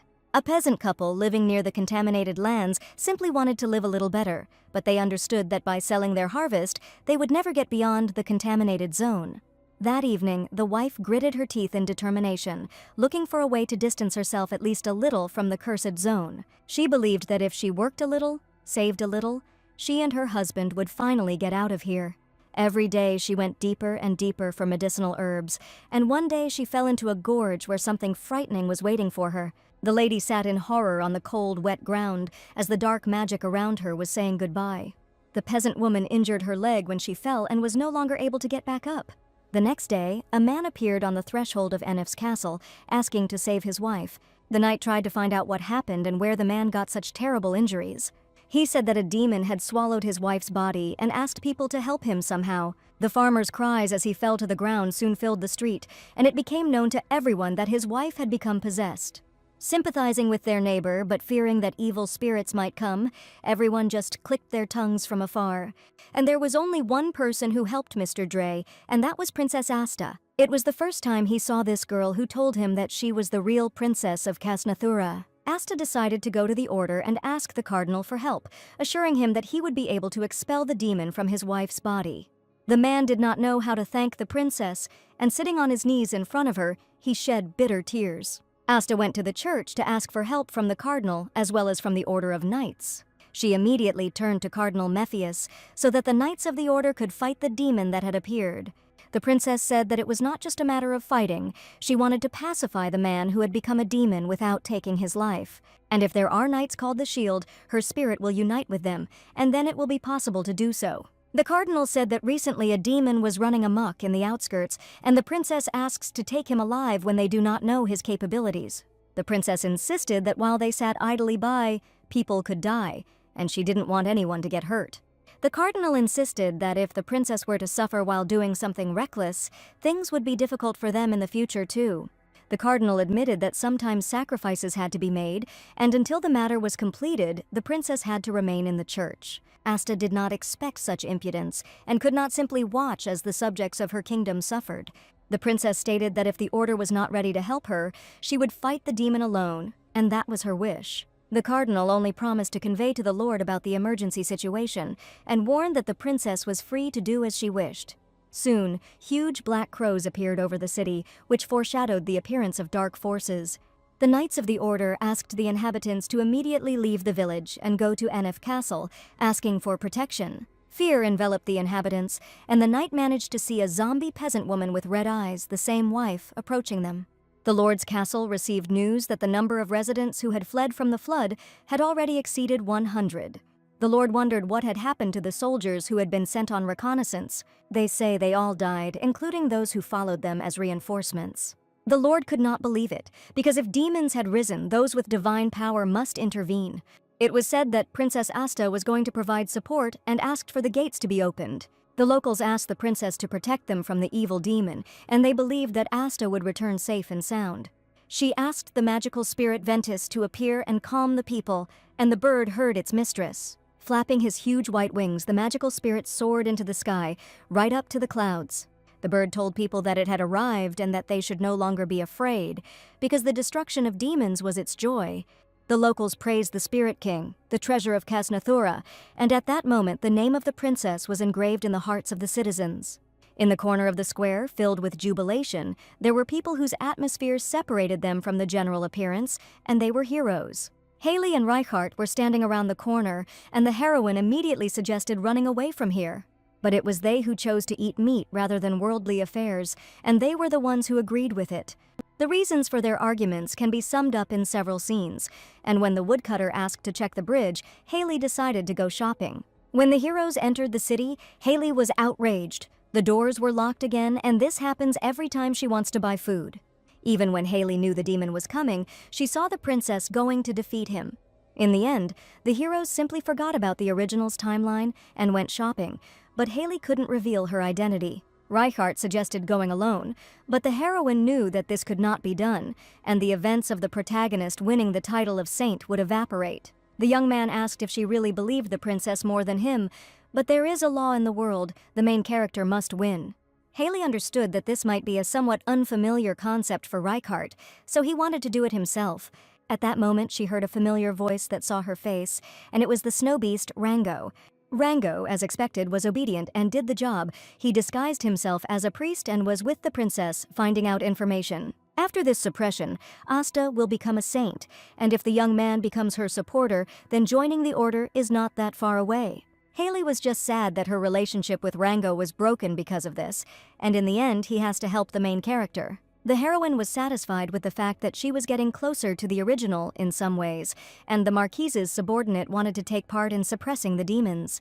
Rango suggested that they sneak into the temple together, asking if she wasn't interested in the list of infected people. For Haley, it was a good opportunity. The work could move faster, but the hero must follow the princess. Reichart warned that if the boy revealed the location of the list, Haley and he would make sure to steal it. Rango was sure they wouldn't be able to get into the temple without his help, but Haley knew that the temple would soon be empty anyway, and Rango wouldn't have to interfere.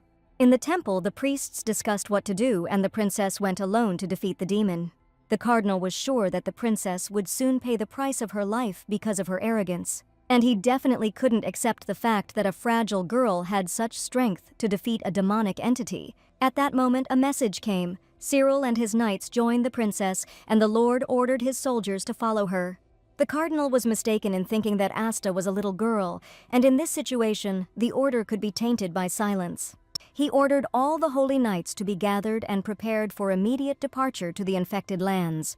As Haley expected, all the places controlled by the order were completely empty, and the heroes decided not to go to the temple at all. It was a stone room in the cemetery, which was under the control of the temple. Reichart didn't know that the priest would really leave no one behind, and there wasn't even a single paladin here. Haley said that the princess came out to suppress, revealed her name, and the order will definitely not sit idly by. She suggested finishing here first, but learned that if they rushed after him, they could strike a fatal blow. The area where the parishioners who made many donations were buried has been converted into a resting place for deceased priests and holy knights. It's a rather strange arrangement of a place from which no one will ever leave, and the location of the list they are looking for is definitely special. Here rested the chief priest, the one who had served the order faithfully with true faith, and the one who had dedicated his life to dispelling the shadow. The list that Rango stole from Grandis was hidden behind the name of this famous man. Reichart put his hand on the door, and it opened immediately, and Haley bravely suggested that they go downstairs. Since it was a secret document, the young man was sure the place would be guarded, but they only had to pass by the dead and get to the place where the criminals were locked up. He was glad there were no guards, but the place they went down to really looked creepy. A shiver ran through Haley's body. She just heard such a familiar sound that it seemed like home to her. The ominous sound grew louder, and when the heroes descended into the prison dungeon, they saw horror. The corrupted people left behind were what were once called paladins, and among them there was one man whose face was painfully familiar to the heroine. It was the same man who had accompanied the girl when she was sitting in the cage and had asked the assistant not to talk to her under any circumstances. Haley immediately recognized a rather familiar face among these people, and it was he who once looked at her without regret, mercilessly throwing her into the raging river.